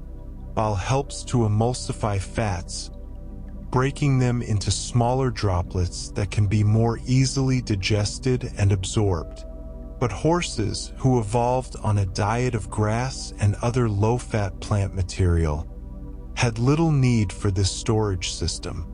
Instead, their liver produces bile continuously, and it flows directly into the duodenum, the first part of the small intestine, in a steady, gentle stream. This constant trickle of bile is perfectly suited to the horse's natural diet, where small amounts of fat arrive continuously as part of ongoing grazing. It is a small adaptation, the absence of a gallbladder, but it is one more example of how exquisitely the horse's body is tuned to its way of life. Every organ, every process, every quiet function is shaped by the long history of grazing on open plains. Now we must speak of something less peaceful but important to understand: the risks that come with the horse's unique digestive design. The horse's esophagus, the muscular tube that carries food from the mouth to the stomach, has a strong one-way valve at its lower end. This valve is designed to keep food moving in one direction, downward into the stomach, and to prevent anything from coming back up. In most circumstances, this is a useful feature, but it also means that horses are almost entirely unable to vomit. If something goes wrong, if food becomes lodged in the esophagus or if gas builds up in the stomach, the horse cannot simply expel the problem as many animals can. This contributes to conditions like choke, where food becomes stuck in the esophagus, and colic, a general term for abdominal pain that can have many causes, including blockages and gas accumulation. These are serious concerns for horse caretakers, and they arise, in part, from the very efficiency of the horse's one-way digestive system. It is a reminder that even the most elegant designs have their vulnerabilities, and that caring for horses requires attention and understanding of their unique physiology. And speaking of vulnerability, let us consider the delicate community of microbes that lives in the horse's hindgut. These tiny organisms are essential to digestion, but they are also sensitive to change. They thrive in a stable environment with a consistent supply of the same kinds of food. When a horse's diet is changed suddenly, whether it is a new type of hay, a different grain, or even lush spring grass after a winter of dry forage, the microbial community can be disrupted. Some populations may die off, others may bloom out of control, and the byproducts of this imbalance can cause serious problems, including colic, laminitis, a painful inflammation of the hooves, or diarrhea. This is why experienced horse caretakers introduce any dietary changes gradually, over days or even weeks, allowing the microbial community time to adjust. It is a kindness to the horse and a respect for the quiet, invisible ecosystem that lives within them. Finally, let us return to the senses for a moment and consider how horses choose what to eat. For this, they are equipped with an extraordinary tool: their sense of taste. Horses possess around 25 million taste buds. To put that in perspective, humans have only about 10,000. This means that a horse's sense of taste is far more refined than our own, capable of detecting subtle differences in flavor that we would never notice. This sensitivity serves an important purpose.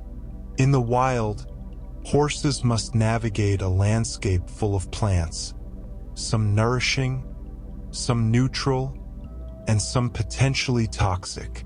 Their acute sense of taste helps them distinguish between safe forage and dangerous plants, guiding them toward what will sustain them and away from what might harm them. It is a quiet form of wisdom, this ability to taste the world so precisely.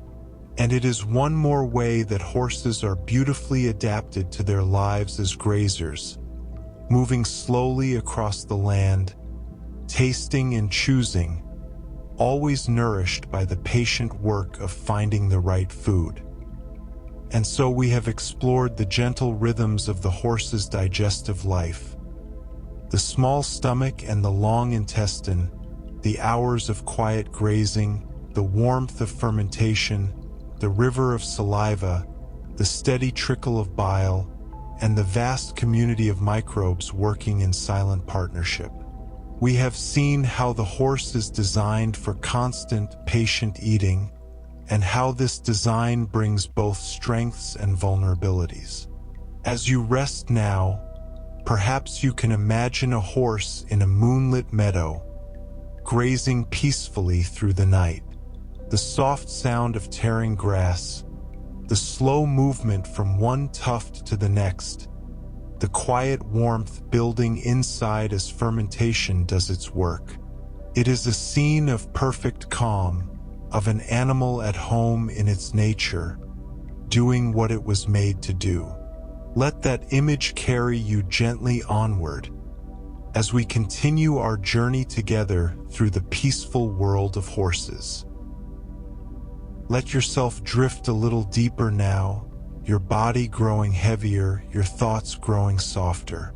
We continue our quiet journey through the world of horses, and in this chapter we turn to something that lies at the very heart of what it means to be a horse: their social nature, their bonds with one another, and the subtle, beautiful language they use to communicate. Horses are not solitary creatures. They are animals of the herd, creatures of connection, beings who find safety and comfort in the presence of others. And they have developed, over countless generations, a rich vocabulary of signals and sounds, a way of speaking without words that is as nuanced and expressive as any language we might know. Let us begin with something we touched upon earlier: the horse's remarkable sense of smell and how it is used to understand the world. In the roof of the horse's mouth, tucked away behind the upper front teeth, there is a small but extraordinary organ called the vomeronasal organ, sometimes known as Jacobson's organ. This specialized structure is designed to analyze pheromones and other complex scents that carry social and reproductive information. It is connected to the brain in ways that allow it to process these chemical signals directly, bypassing the ordinary pathways of smell and tapping into something deeper, more instinctive. You may have seen a horse perform what is called the flamen response. It is a distinctive gesture, unmistakable once you know it. The horse curls back its upper lip, exposing the front teeth, and lifts its head, often holding very still for a moment. It looks almost as if the horse is laughing or grimacing or tasting the air, and in a way they are. During this response, the horse is drawing air and scent molecules up into the vomeronasal organ, analyzing them with great care. A stallion might do this when investigating the scent of a mare. A mare might do it when encountering an unfamiliar horse. Any horse might perform this gesture when they encounter an unusual or interesting smell that warrants closer investigation. It is a quiet moment of deep sensing, a pause in which the horse is reading the invisible chemical stories written on the air. And then, just as suddenly, the moment passes, the lip relaxes, and the horse goes on with its day, carrying new information that we can only imagine. Horses are, at their core, profoundly social animals. In the wild, they live in groups, and even in domestic settings, they seek the company of others. This is not merely preference. It is woven into their nature, a fundamental part of who they are. Within a herd, horses communicate constantly. Much of this communication happens through body language, through the position of the ears, the carriage of the tail, the tension or relaxation of the muscles, the angle of the head.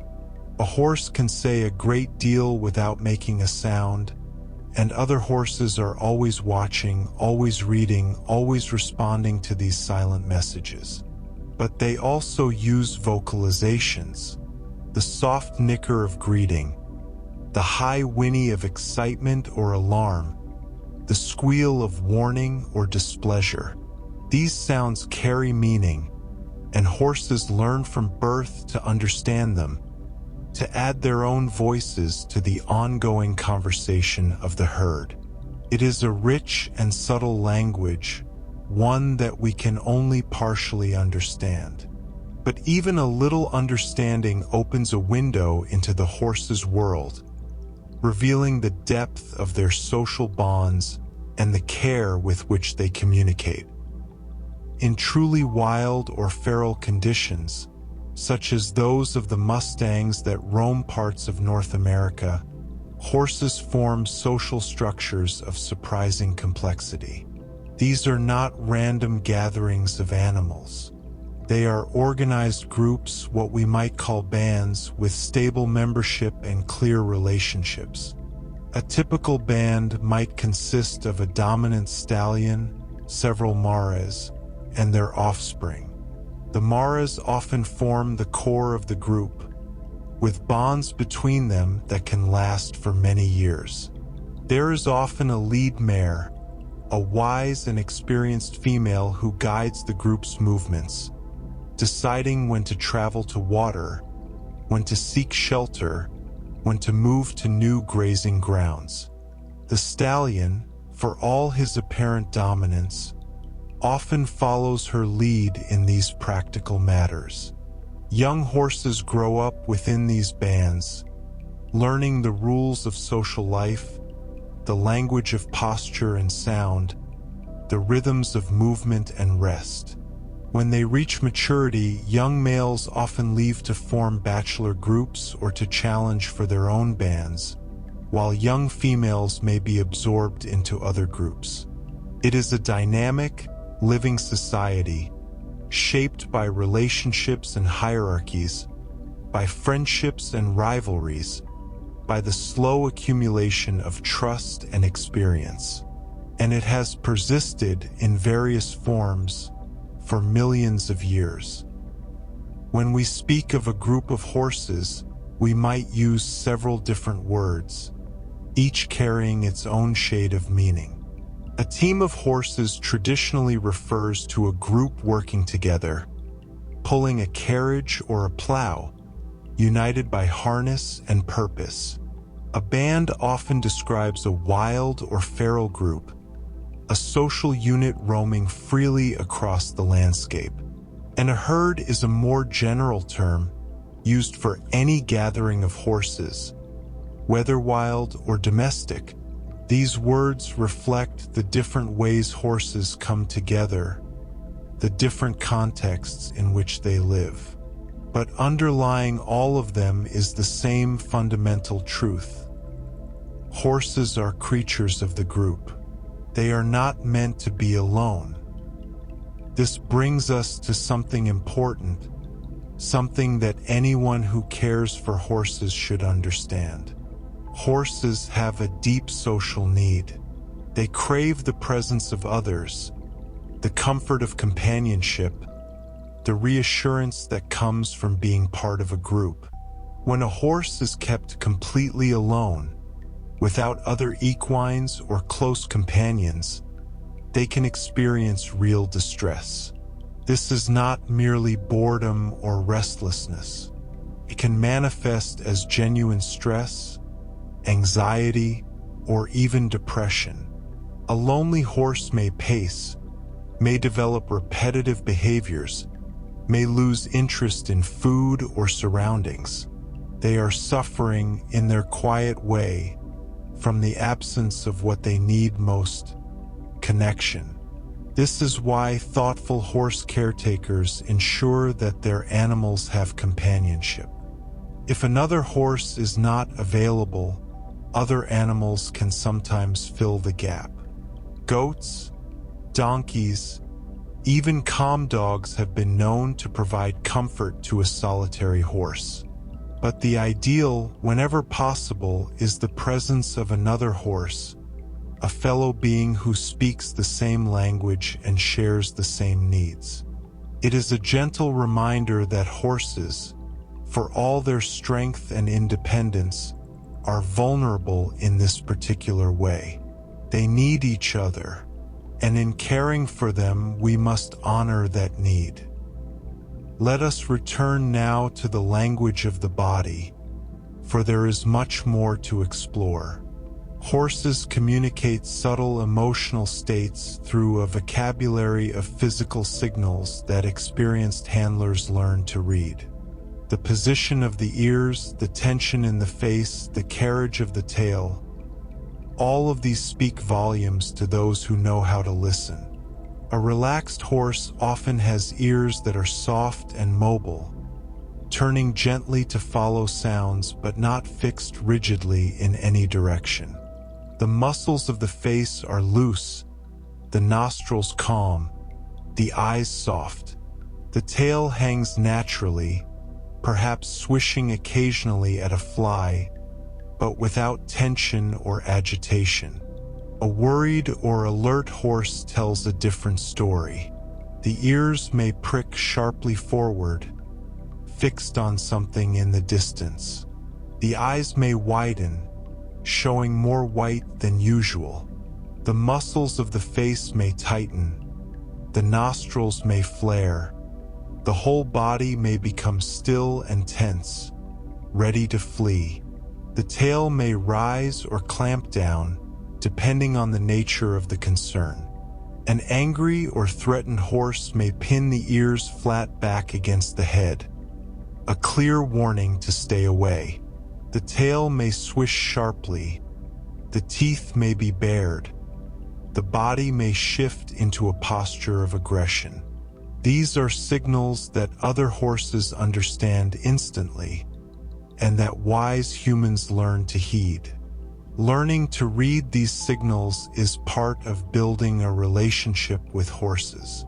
It is a way of listening, of respecting, of understanding.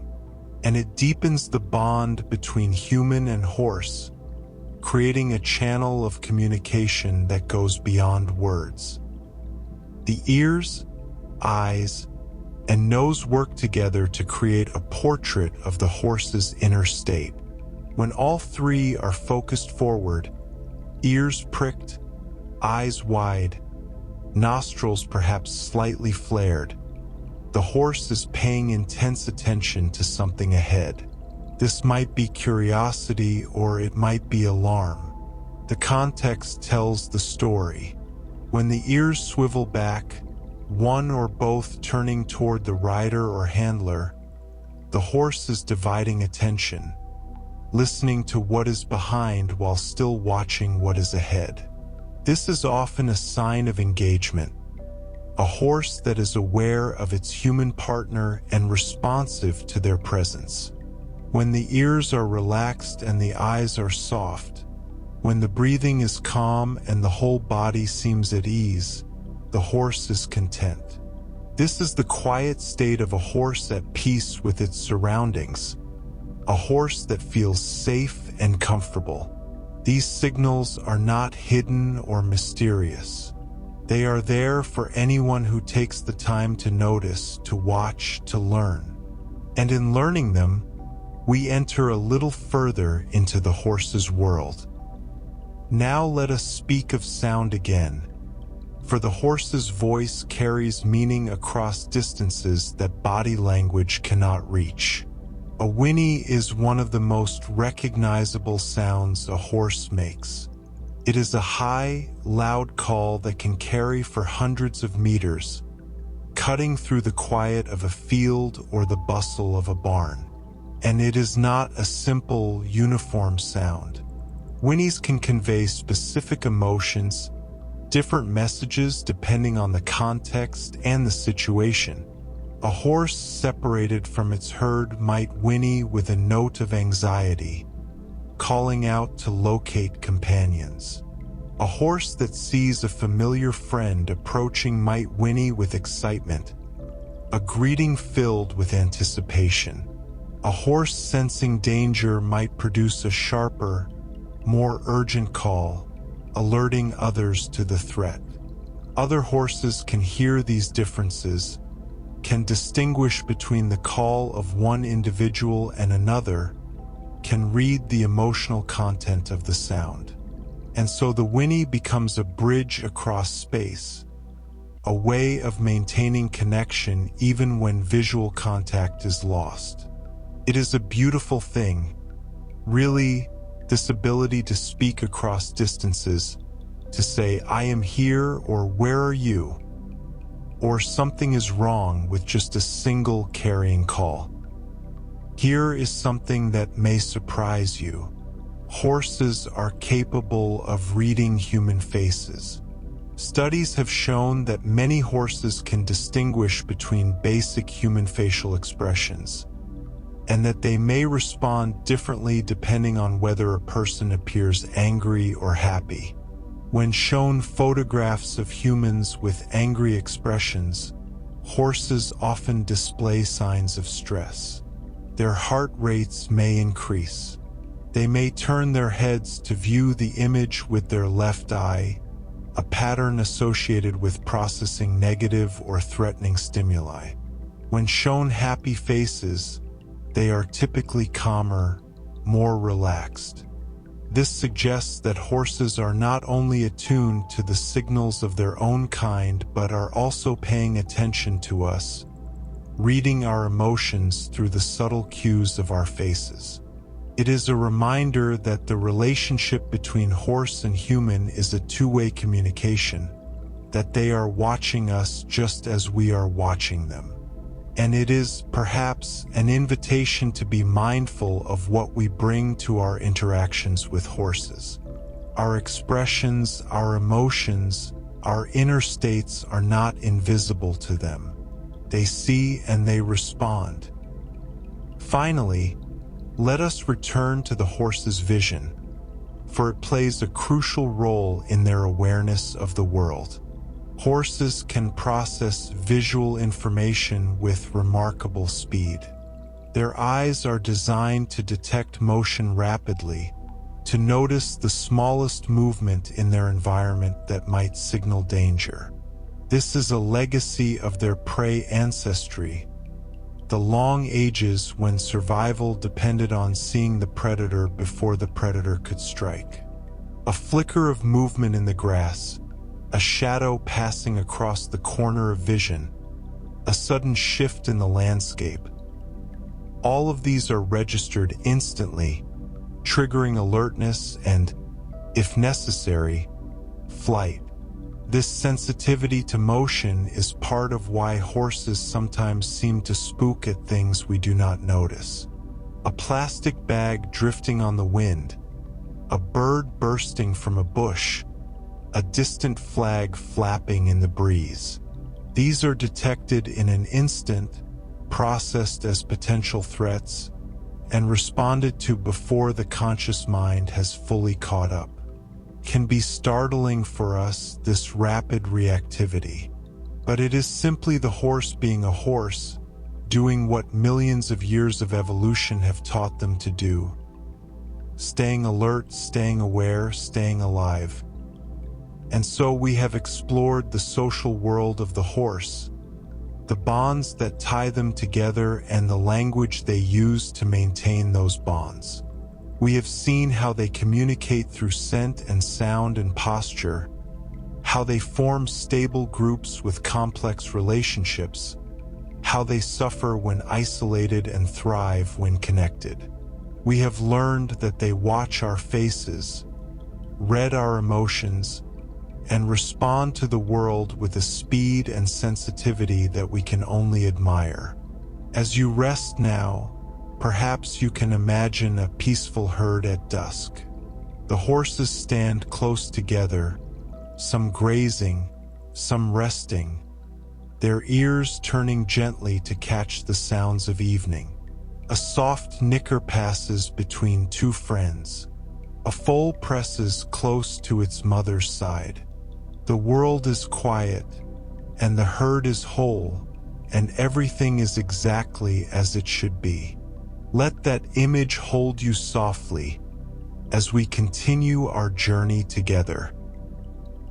As you settle further into this quiet space, let your thoughts grow soft and slow. We continue now on our peaceful journey through the world of horses, and in this chapter we turn to something truly wondrous: the mind of the horse, the brain that guides their movements, stores their memories, and shapes their understanding of the world around them. It is a fascinating subject, and perhaps a humbling one. For when we look at how a horse thinks, we discover a kind of intelligence that is different from our own, yet no less remarkable. A mind shaped by millions of years of life on open plains, of watchfulness and flight, of social bonds and ancient rhythms. A mind that is exquisitely suited to being exactly what it is: the mind of a horse. Let us begin with something practical, something that anyone who has ridden a horse or worked with one has experienced firsthand. Horses are extraordinarily sensitive to touch, and they have a remarkable ability to learn from pressure and its release. When a rider applies gentle pressure through the reins or the legs, a trained horse can feel it with great precision. And when that pressure is released, the horse learns that they have done the right thing, that they have responded correctly. This simple principle, the application of pressure and the reward of its release, is the foundation of much of classical horsemanship.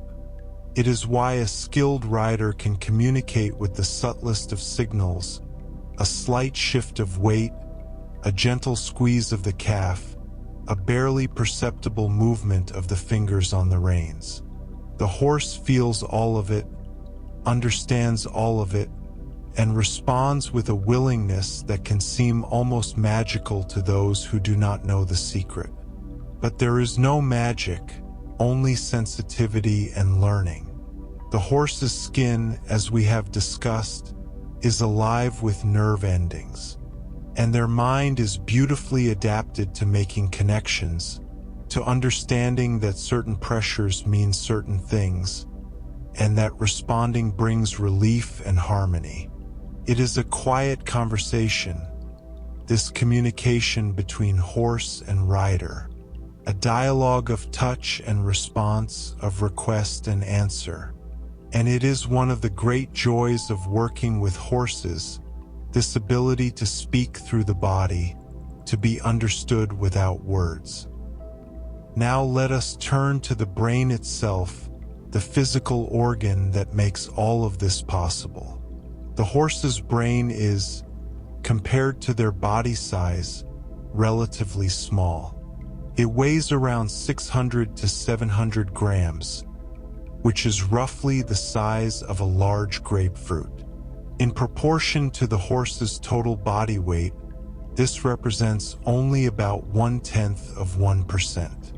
By comparison, the human brain, though lighter in absolute terms compared to a horse's body, makes up a much larger proportion of our weight. But this comparison, while interesting, does not tell the whole story. For the horse's brain is not simply a smaller version of ours. It is a different kind of brain, specialized for different purposes. The horse's brain is optimized for coordinating movement and sensing the environment. It excels at processing the vast streams of information coming from the eyes, the ears, the skin, the nose. It is superb at orchestrating the complex muscular actions that allow a horse to run, to jump, to balance, to move with grace and power. These are the things the horse's brain does brilliantly, and these are the things that matter most for a horse's survival and success. Despite its modest size, the horse's brain has a highly folded cerebral cortex. This is the outer layer of the brain, the wrinkled surface that you might picture when you think of a brain. The folds and convolutions increase the surface area, allowing more neurons to be packed into the available space. This folded cortex supports sensory integration, the ability to combine information from different senses into a coherent picture of the world. When a horse sees a movement in the distance, hears a rustling in the grass, and smells something unfamiliar on the wind, the cortex helps to weave these inputs together, to create understanding, to guide response. The cortex also supports basic reasoning, the ability to make connections, to learn from experience, to adapt to new situations. A horse can figure out how to open a gate latch, can learn the meaning of different cues, can understand the routines of daily life. These are real cognitive achievements, quiet testimonies to the capabilities of the equine brain. But there are differences, too, between the horse's brain and our own. One of the most significant is the relative underdevelopment of the prefrontal cortex. In humans, this region, located behind the forehead, is associated with abstract planning, complex decision-making, and the ability to think about the future. Horses do not have a well-developed prefrontal cortex. Their brains are not built for pondering abstract concepts or making elaborate long-term plans. Instead, they prioritize rapid spatial awareness and survival instincts. They are creatures of the present moment, exquisitely attuned to what is happening right now, ready to respond instantly to any threat or opportunity. This is not a limitation, but a specialization. The horse does not need to plan for next year or contemplate philosophical questions. What the horse needs is to know where it is, what is around it, whether danger is near, and how to respond. And for these purposes, The horse's brain is perfectly designed. Let us speak now of the amygdala, a small, almond-shaped structure deep within the brain that plays a central role in processing emotions, particularly fear and threat response. In horses, the amygdala occupies a larger proportion of total brain mass than it does in humans. This helps to explain something that anyone who has spent time with horses will recognize: their heightened emotional reactivity to potential threats. A horse can go from calm to alert to flight in an instant, responding to stimuli that we might barely notice. This is the amygdala at work, scanning the environment for danger, triggering the cascade of hormones and responses that prepare the body to flee. It is a survival mechanism honed over millions of years of evolution. The ancestors of modern horses who were slow to react, who did not feel the urgent pull of fear, were more likely to be caught by predators.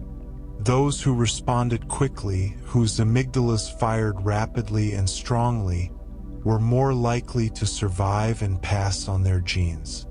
And so the modern horse carries this legacy within them: a heightened sensitivity to threat, a readiness to flee, a brain that takes fear seriously. It is part of what makes them who they are. Here is something quite fascinating about how the horse's brain is organized. The two hemispheres of the brain, the left and the right, seem to specialize in different kinds of processing, and this specialization influences how horses see and respond to the world. The right hemisphere of the horse's brain is particularly involved in processing novel threats, social cues, and emotional content. Because of the way the visual system is wired, information from the left eye goes primarily to the right hemisphere. This means that when a horse encounters something new or potentially frightening, they often prefer to view it with their left eye, routing the information to the right side of the brain for careful emotional evaluation. You may have noticed this if you have worked with horses. When something unfamiliar appears, a horse may turn their head to look at it with the left eye, keeping the right eye directed elsewhere. It is a subtle behavior, but it reveals something deep about how the horse's brain processes the world. Conversely, the left hemisphere of the brain handles familiar tasks, categorization, and calm approach behaviors. Information from the right eye feeds into this side, and it is associated with more routine, less emotionally charged processing. When a horse views something familiar, something they have seen before and categorized as safe, they may be more likely to use their right eye. This routes the information to the left hemisphere, where it can be processed calmly, without triggering the heightened emotional responses of the right side. This hemispheric specialization is not unique to horses. Many animals, including birds and other mammals, show similar patterns. But in horses, it has practical implications for training and handling. Approaching a nervous horse from their right side, allowing them to see you with the right eye, may help to engage the calmer left hemisphere. Introducing new objects or experiences with awareness of this preference can make the process smoother and less stressful. It is one more way in which understanding the horse's brain helps us to understand the horse. Now let us turn to something truly remarkable: the horse's spatial memory. Horses excel at remembering places, at building mental maps of their environment that can persist for years. In the wild, this ability is essential. A horse must remember where to find water in a vast landscape, which paths are safe and which are treacherous, where the best grazing can be found in different seasons. These memories can mean the difference between life and death, and so the horse's brain has evolved to excel at storing and retrieving them. Studies have shown that horses can remember the locations of water sources, the layout of territories, and the routes of safe passage even after years have passed. A horse returned to a place they knew long ago may show clear recognition, navigating confidently to remembered landmarks. This spatial memory is not merely a collection of snapshots. It is a living, flexible map that the horse can use to plan routes, to anticipate what lies ahead, to make decisions about where to go. It is a quiet form of intelligence, often overlooked, but deeply impressive when we take the time to appreciate it. Supporting this spatial memory and much more besides is a well-developed hippocampus. This curved structure, nestled deep within the brain, is associated with the formation and retrieval of long-term memories, particularly those involving places and events. In horses, the hippocampus supports not just the memory of specific events, but the learning of concepts. A horse can learn that certain cues mean certain things, that certain situations call for certain responses. They can generalize from experience, applying what they have learned in one context to new situations. This is more than rote learning, more than simple conditioning. It is a form of understanding, a grasp of underlying principles that allows the horse to navigate a complex world. The hippocampus makes this possible, storing not just what happened, but what it means. And here is something that may surprise you, something that speaks to the depth of the horse's social intelligence. There is evidence that horses exhibit what researchers call theory of mind, the ability to anticipate the intentions of others. In herd dynamics, this ability is essential. A horse must understand what other horses are likely to do, must predict their movements and responses, must navigate the complex social landscape of the group. Will this horse move aside? Is that horse about to challenge for a resource? What does this posture, this ear position, this subtle shift of weight mean for what will happen next? Horses seem to be able to make these predictions, to model the minds of others and anticipate their behavior. And remarkably, they can extend this ability to humans as well. A horse may learn to read human intentions, to anticipate what a handler is about to ask, to understand the goals behind human actions. This is a sophisticated cognitive ability, one that was once thought to be uniquely human. But the more we study horses, the more we find evidence of this quiet capacity for understanding others. It is part of what makes the bond between horse and human so deep, and it is a reminder that there is more happening in the horse's mind than we might casually assume. And so we have explored the mind within the brain that guides the horse through life. We have seen how their sensitivity to touch allows for subtle communication, how their specialized brain prioritizes movement and sensing over abstract thought, how their enlarged amygdala heightens emotional reactivity, and how their hemispheres divide the work of processing threat and familiarity. We have marveled at their spatial memory, their ability to recall places across years and distances.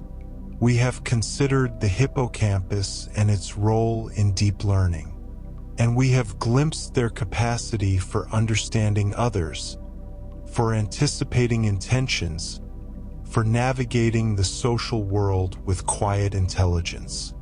As you rest now, perhaps you can imagine the world as a horse might experience it. Every sound registered, every movement noticed, every scent carrying meaning. A mind always present, always aware, always attuned to the here and now. It is a different way of being, but it is a complete way, a fulfilled way, a way that has served horses beautifully for millions of years. Let that thought settle gently over you, like a soft blanket, as we continue our peaceful journey together. Let yourself sink a little deeper now, your breathing slow and easy, your body growing still. We continue our gentle exploration of the horse, and in this chapter we turn to the rhythms of their life, the cycles of birth and growth, the passage of seasons, and the quiet moments of rest that punctuate their days. There is something deeply comforting about these rhythms. They connect the horse to the turning of the year, to the ancient patterns of life that have unfolded on this earth for countless generations. And as we explore them together, perhaps you will feel that same sense of connection, that same peaceful belonging to something larger than ourselves. Before we step into these new subjects, let us pause for a moment to complete a thought from our previous chapter. We spoke of the horse's brain, of how it processes the world and guides behavior. And there is one more piece of this picture that deserves our attention: the way horses learn through reward. Deep within the horse's brain, there is a structure called the nucleus accumbens. This small region is part of the reward system, a network that helps to reinforce behaviors that lead to positive outcomes. When a horse does something that results in a reward, whether it is finding food, receiving a gentle scratch, or experiencing the release of pressure from a rider's cue, dopamine is released in the nucleus accumbens. Dopamine is a chemical messenger, a neurotransmitter that creates feelings of pleasure and satisfaction. Its release signals to the brain that something good has happened, that this behavior is worth repeating.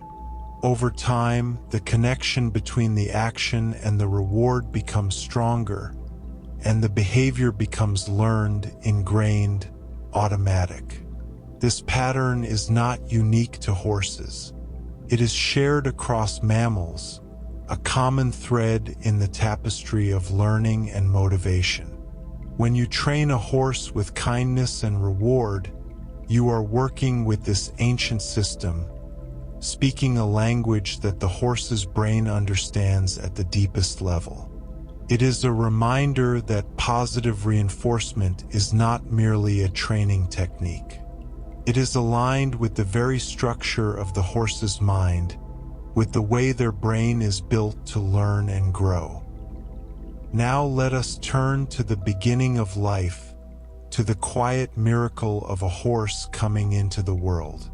A horse's pregnancy lasts about 11 months, just slightly longer than a human pregnancy. This extended gestation is typical for large mammals, allowing time for the foal to develop fully before birth. For nearly a year, the mare carries her growing foal within her. Her body changes gradually, her belly swelling, her movements becoming more careful as the months pass. And throughout this time, the foal is developing, growing from a tiny cluster of cells into a fully formed horse, complete with long legs and soft coat, and eyes that will soon open to see the world. 11 months of waiting, of anticipation, of the quiet work of creation. And then, usually in the soft hours of night when the world is still, the foal arrives. And here is something quite wonderful, a small detail that speaks to the elegance of nature's design. When a foal is born, its hooves are covered with a soft, rubbery tissue. This tissue goes by many names: but one of the most charming is fairy slippers. These fairy slippers serve an important purpose. They protect the mare during birth, preventing the hard edges of the foal's hooves from injuring her as the foal moves through the birth canal. The soft covering ensures that this delicate process can happen safely, without the sharp hooves causing harm. Within hours of birth, as the foal begins to stand and walk, these fairy slippers wear away quickly. The soft tissue is designed to be temporary, to do its job and then disappear, revealing the firmer hoof beneath. By the time the foal is running alongside its mother, the fairy slippers are gone, worn away by contact with the ground, leaving no trace except in the wonder of those who know to look for them. It is such a small thing, really, but it is a perfect example of how every detail of the horse's development has been refined by time, shaped by the quiet wisdom of evolution. Unlike human babies, who are helpless for many months after birth, foals are remarkably precocious. Within just a few hours of being born, most foals can stand on their own long, wobbly legs. And shortly after that, they can walk and then trot and then run.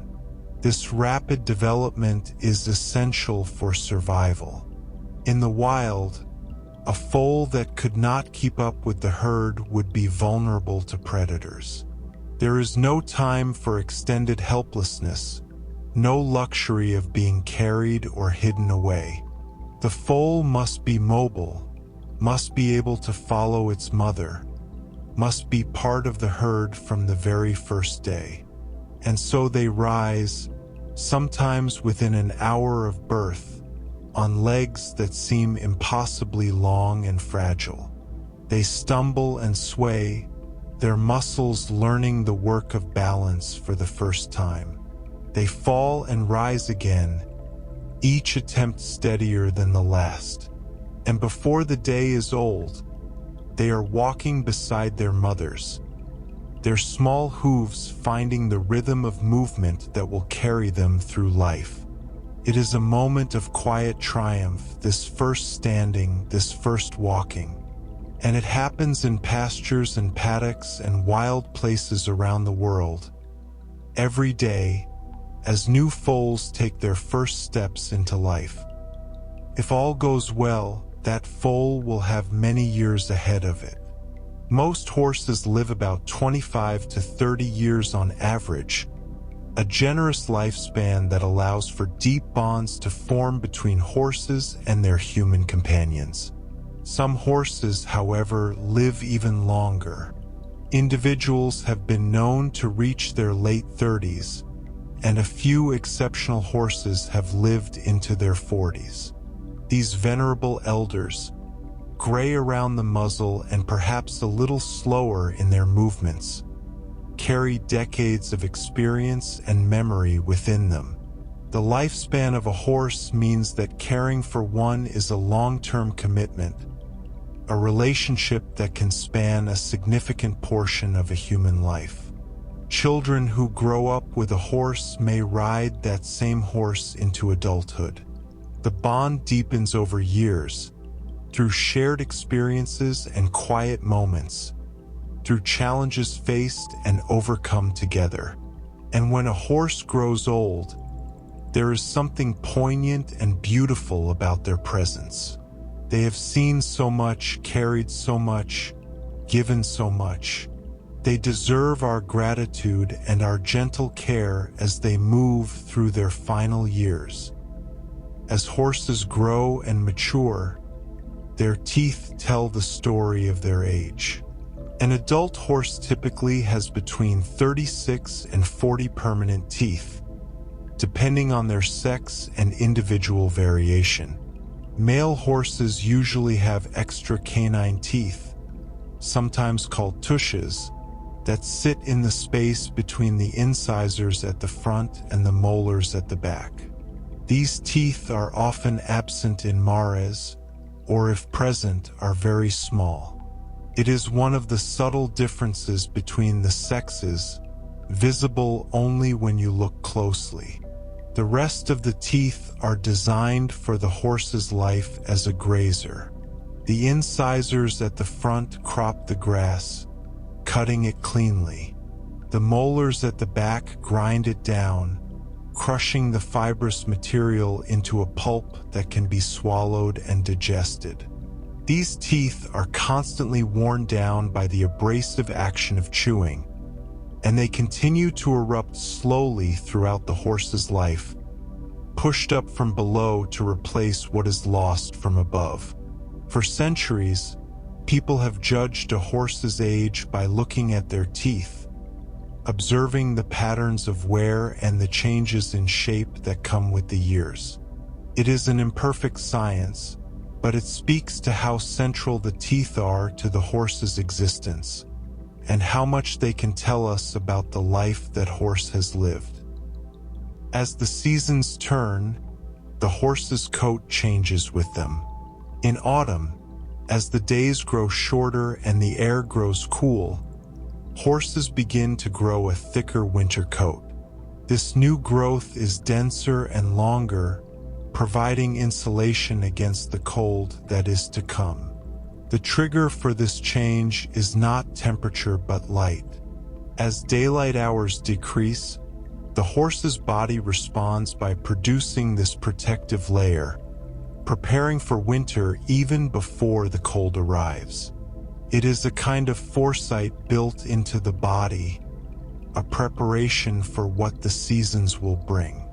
Then, in spring, as the days lengthen again, the winter coat is shed. Great tufts of hair come loose, clinging to fence posts and carried away on the wind.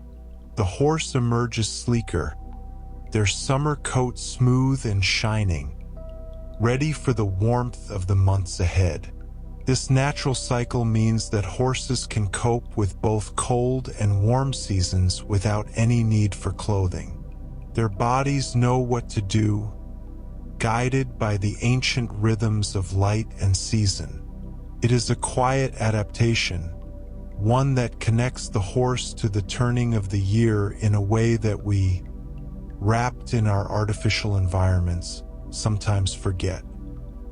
The mane and tail are different from the body coat. They are made of coarser, longer hair that serves several purposes in the horse's life. The mane, flowing along the crest of the neck, helps to protect this vulnerable area from insects and weather.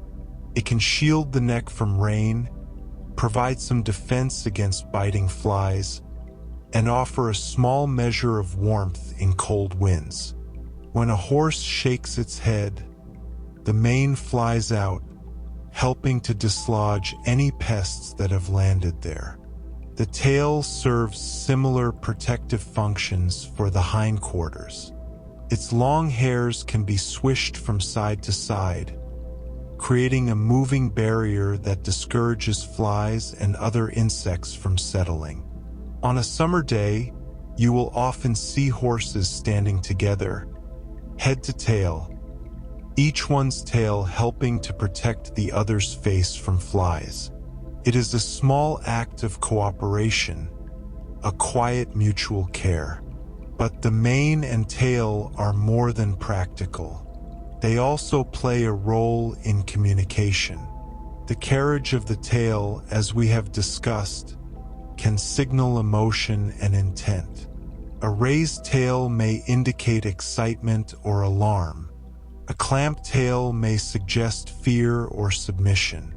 The flowing mane adds to the horse's visual display, enhancing their presence and beauty. And now let us speak of rest, which seems a fitting subject as we journey together towards sleep. Horses have a remarkable ability that many people do not realize. They can sleep while standing up. This is made possible by a special anatomical feature called the stay apparatus. It is a system of tendons and ligaments in the legs that can lock the major joints in place, allowing the horse to remain upright without constant muscular effort. For a prey animal, sleeping while standing is a valuable adaptation. It means the horse can rest while remaining ready to flee at a moment's notice. There is no need to struggle to rise from the ground if danger appears. The horse is already on its feet, already poised for flight. Of course, horses also lie down to sleep, especially when they feel safe and secure. Deep, restorative sleep, the kind that involves rapid eye movement and true rest for the brain, requires lying down. But for lighter rest, for the drowsy half-sleep that horses often drift into during the day, standing is sufficient. Let us look more closely at how this stay apparatus works, for it is a beautiful piece of natural engineering. The system involves several joints in the leg, including the stifle, which is analogous to the human knee, the hock, which is similar to the human ankle, and the pastern, the joint just above the hoof. When a horse relaxes into a standing rest, these joints lock passively. The tendons and ligaments are arranged in such a way that the weight of the horse holds them in place, requiring almost no muscular effort to maintain. The horse can shift its weight slightly, resting one hind leg at a time while the stay apparatus keeps the other leg stable. It is an energy-efficient way to rest. The horse can doze for hours, barely moving, conserving strength while remaining ready for action. The muscles are at ease, the joints are supported, and the horse drifts in that peaceful space between waking and sleeping. You may have seen a horse resting this way, eyes half closed, ears relaxed, one hind foot tipped slightly. It is a picture of tranquility, of an animal perfectly at ease in its own body, trusting the quiet machinery of bone and tendon to hold it safe.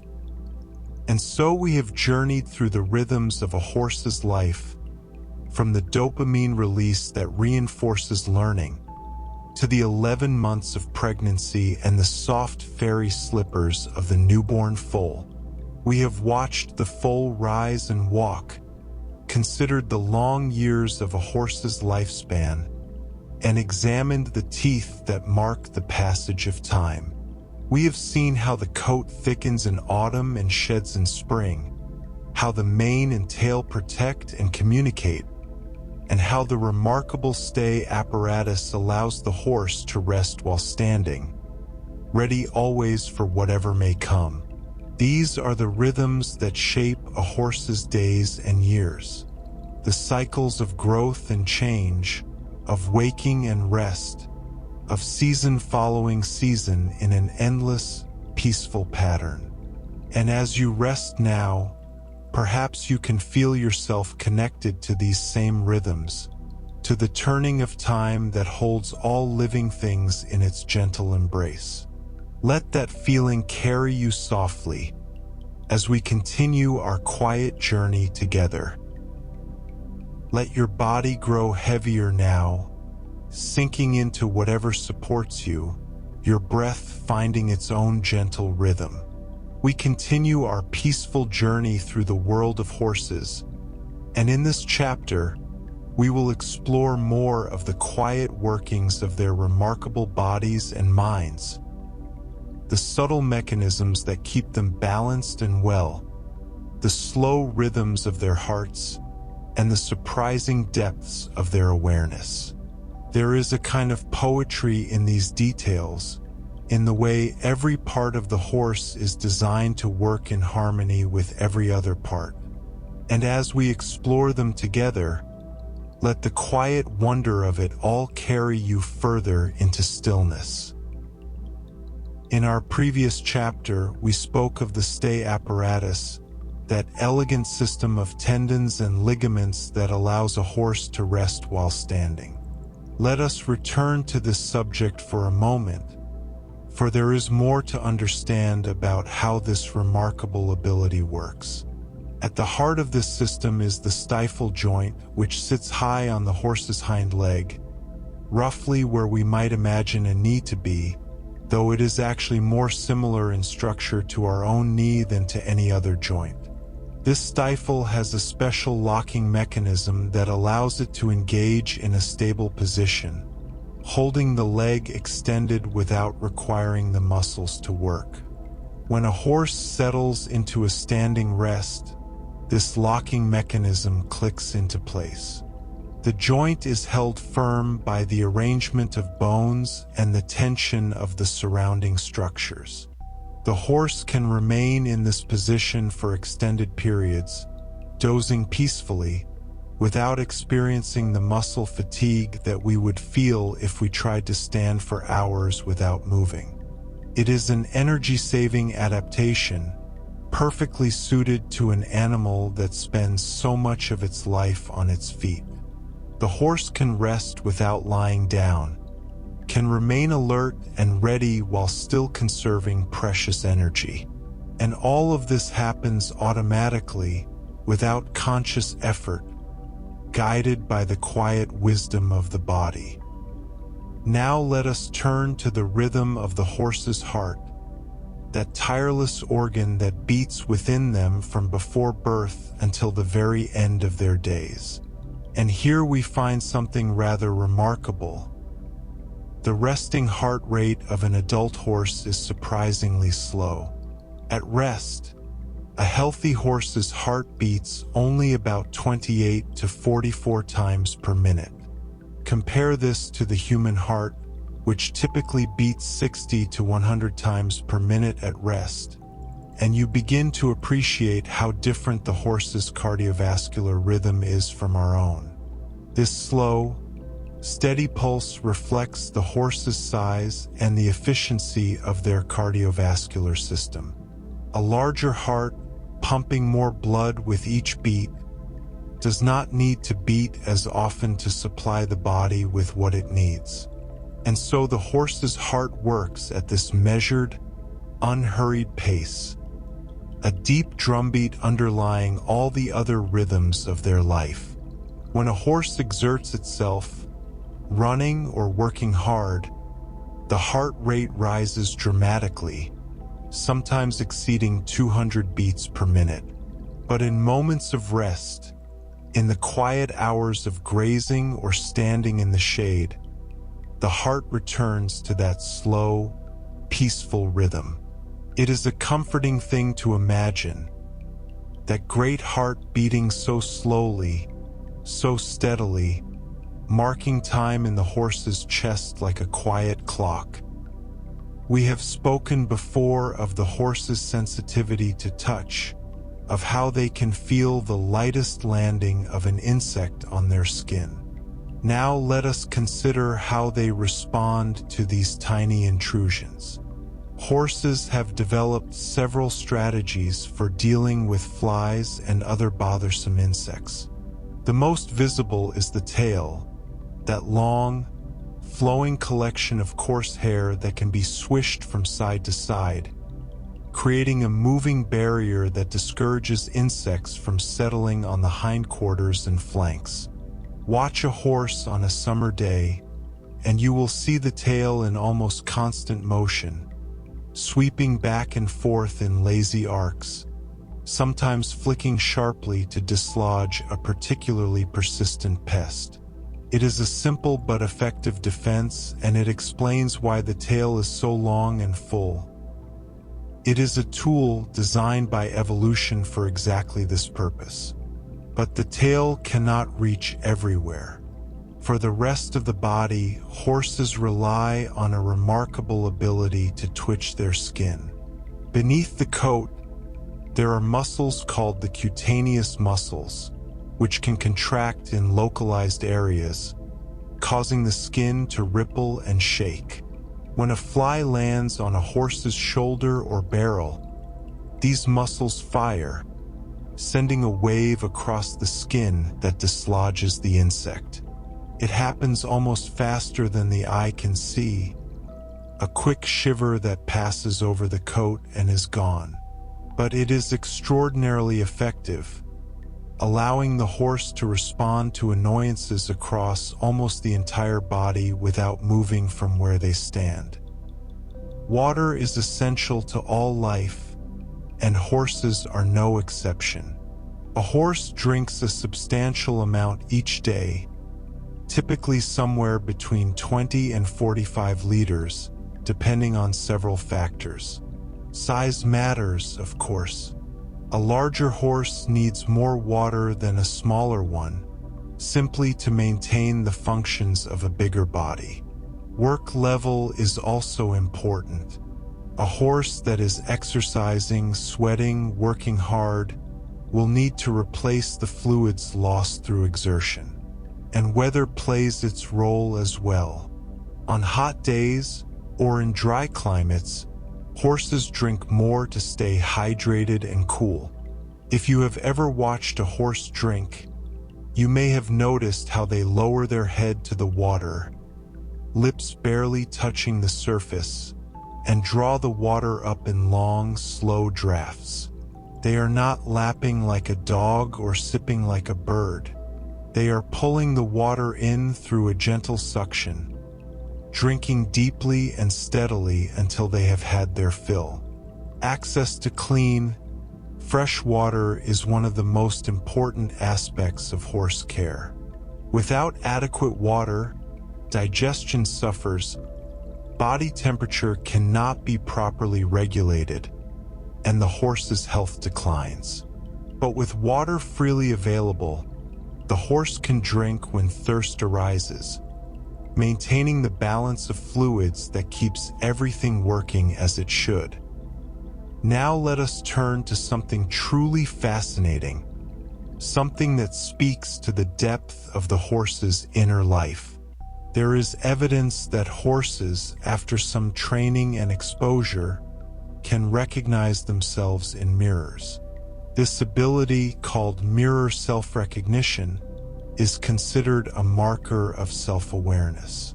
It suggests that the animal understands, in some way, that the reflection they see is not another individual but themselves. It requires a kind of cognitive leap, a sense of self that goes beyond mere instinct. In the past, this ability was thought to be limited to a small group of animals: great apes, dolphins, elephants, and a few others. But research has suggested that horses, too, can pass versions of the mirror test, particularly after they have had time to explore and understand what a mirror does.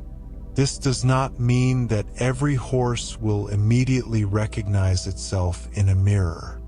Many, at first encounter, react as if they are seeing another horse, perhaps a rival or a potential companion.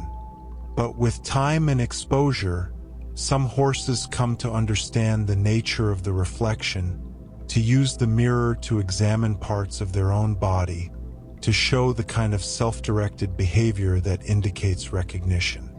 It is a humbling finding, a reminder that the inner world of the horse may be richer and more complex than we sometimes assume. As we consider the horse's inner world, let us think about how they experience the process of learning and training.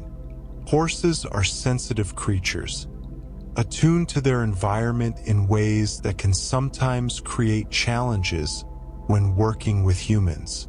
Sensory mismatches can be a source of stress. What seems normal to us may be alarming to a horse, whose senses are tuned differently, who perceives the world through different eyes and ears. A flapping tarp, a sudden noise, an unfamiliar smell. These can trigger anxiety or fear, making it difficult for the horse to focus and learn. Understanding this, thoughtful trainers work to minimize unnecessary stressors and to help horses become comfortable with the sensory experiences they will encounter. And interestingly, enrichment can play a valuable role here. Introducing novel scents or sounds in a controlled, positive way can help horses become more adaptable, more calm in the face of new experiences. A horse that has learned that new things are not always threatening, that novelty can be interesting rather than frightening, is often a calmer and more willing partner. This kind of enrichment, carefully provided, can boost both the horse's well-being and their ability to learn. How a horse perceives the world is not simply a matter of what their senses detect in the moment. Perception is a complex process, blending what scientists call bottom-up and top-down information. Bottom-up information is the raw sensory data, the sights, sounds, smells, and textures that the horse's senses pick up from the environment. This information flows from the sense organs to the brain, providing the basic material of experience. But top-down information also shapes perception. This is the influence of past experiences, of learned associations, of expectations and memories. A horse that has had a frightening experience in a particular place may perceive that place differently ever after, even if nothing objectively threatening is present. Their past colors their present, shaping how they interpret what their senses tell them.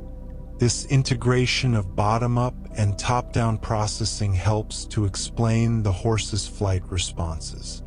A sudden movement might trigger alarm in one horse but not in another, depending on their history, their temperament, their learned associations. The same stimulus, filtered through different experiences, produces different reactions. Understanding this can help us be more patient and compassionate with horses. Their responses are not arbitrary. They are shaped by everything they have lived, everything they have learned, everything they remember.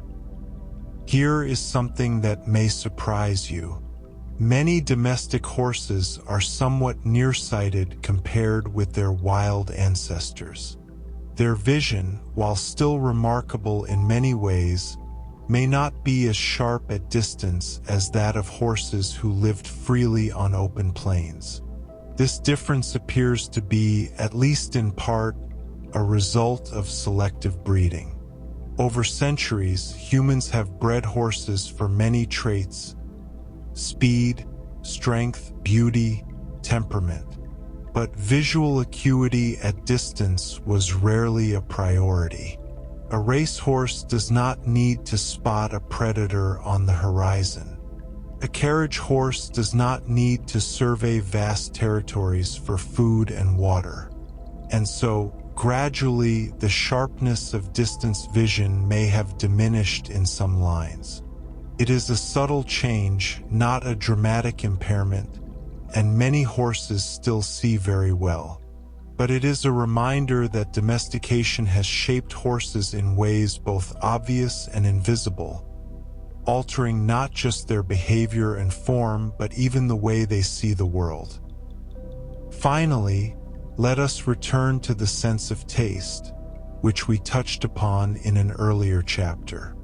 It is worth revisiting, for it speaks to something fundamental about how horses navigate their world.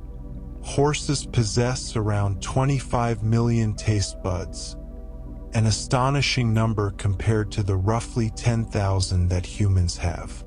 This gives them an extraordinarily refined sense of taste, the ability to detect subtle differences in flavor that would be completely invisible to us. This sensitivity serves a vital purpose. In the wild, horses must choose carefully among the plants available to them. Some are nourishing, some are merely bland, and some are toxic, capable of causing illness or even death. The ability to taste precisely, to distinguish safe forage from dangerous plants, is a matter of survival. A horse grazing in a meadow is not simply eating whatever is in front of them. They are tasting, evaluating, selecting. Their tongue and palate are reading the chemical signatures of each plant, guiding them toward what will sustain them and away from what might harm them. It is a quiet wisdom, operating below the level of conscious thought, keeping the horse safe one bite at a time. And so we have explored more of the quiet workings of the horse, the locking stifle that allows standing rest, the slow and steady heartbeat, the swishing tail and twitching skin that ward off insects. We have considered the water they drink and the surprising self-awareness they may possess. We have thought about how sensory mismatches can cause stress and how enrichment can bring calm. We have seen how perception blends present sensation with past experience, shaping the horse's responses to the world. We have learned that domestication may have softened their distant vision, and we have marveled again at the millions of taste buds that guide their grazing. Each of these details adds to the picture of what it means to be a horse, a creature of remarkable design, of ancient instincts and surprising depths, a being perfectly suited to its way of life, carrying within it the wisdom of countless generations. As you rest now, perhaps you can imagine a horse standing quietly in the evening light, heart beating slowly, tail swishing gently, perfectly at peace in its own skin. Sleep is close. Let it come. Sleep well and good night.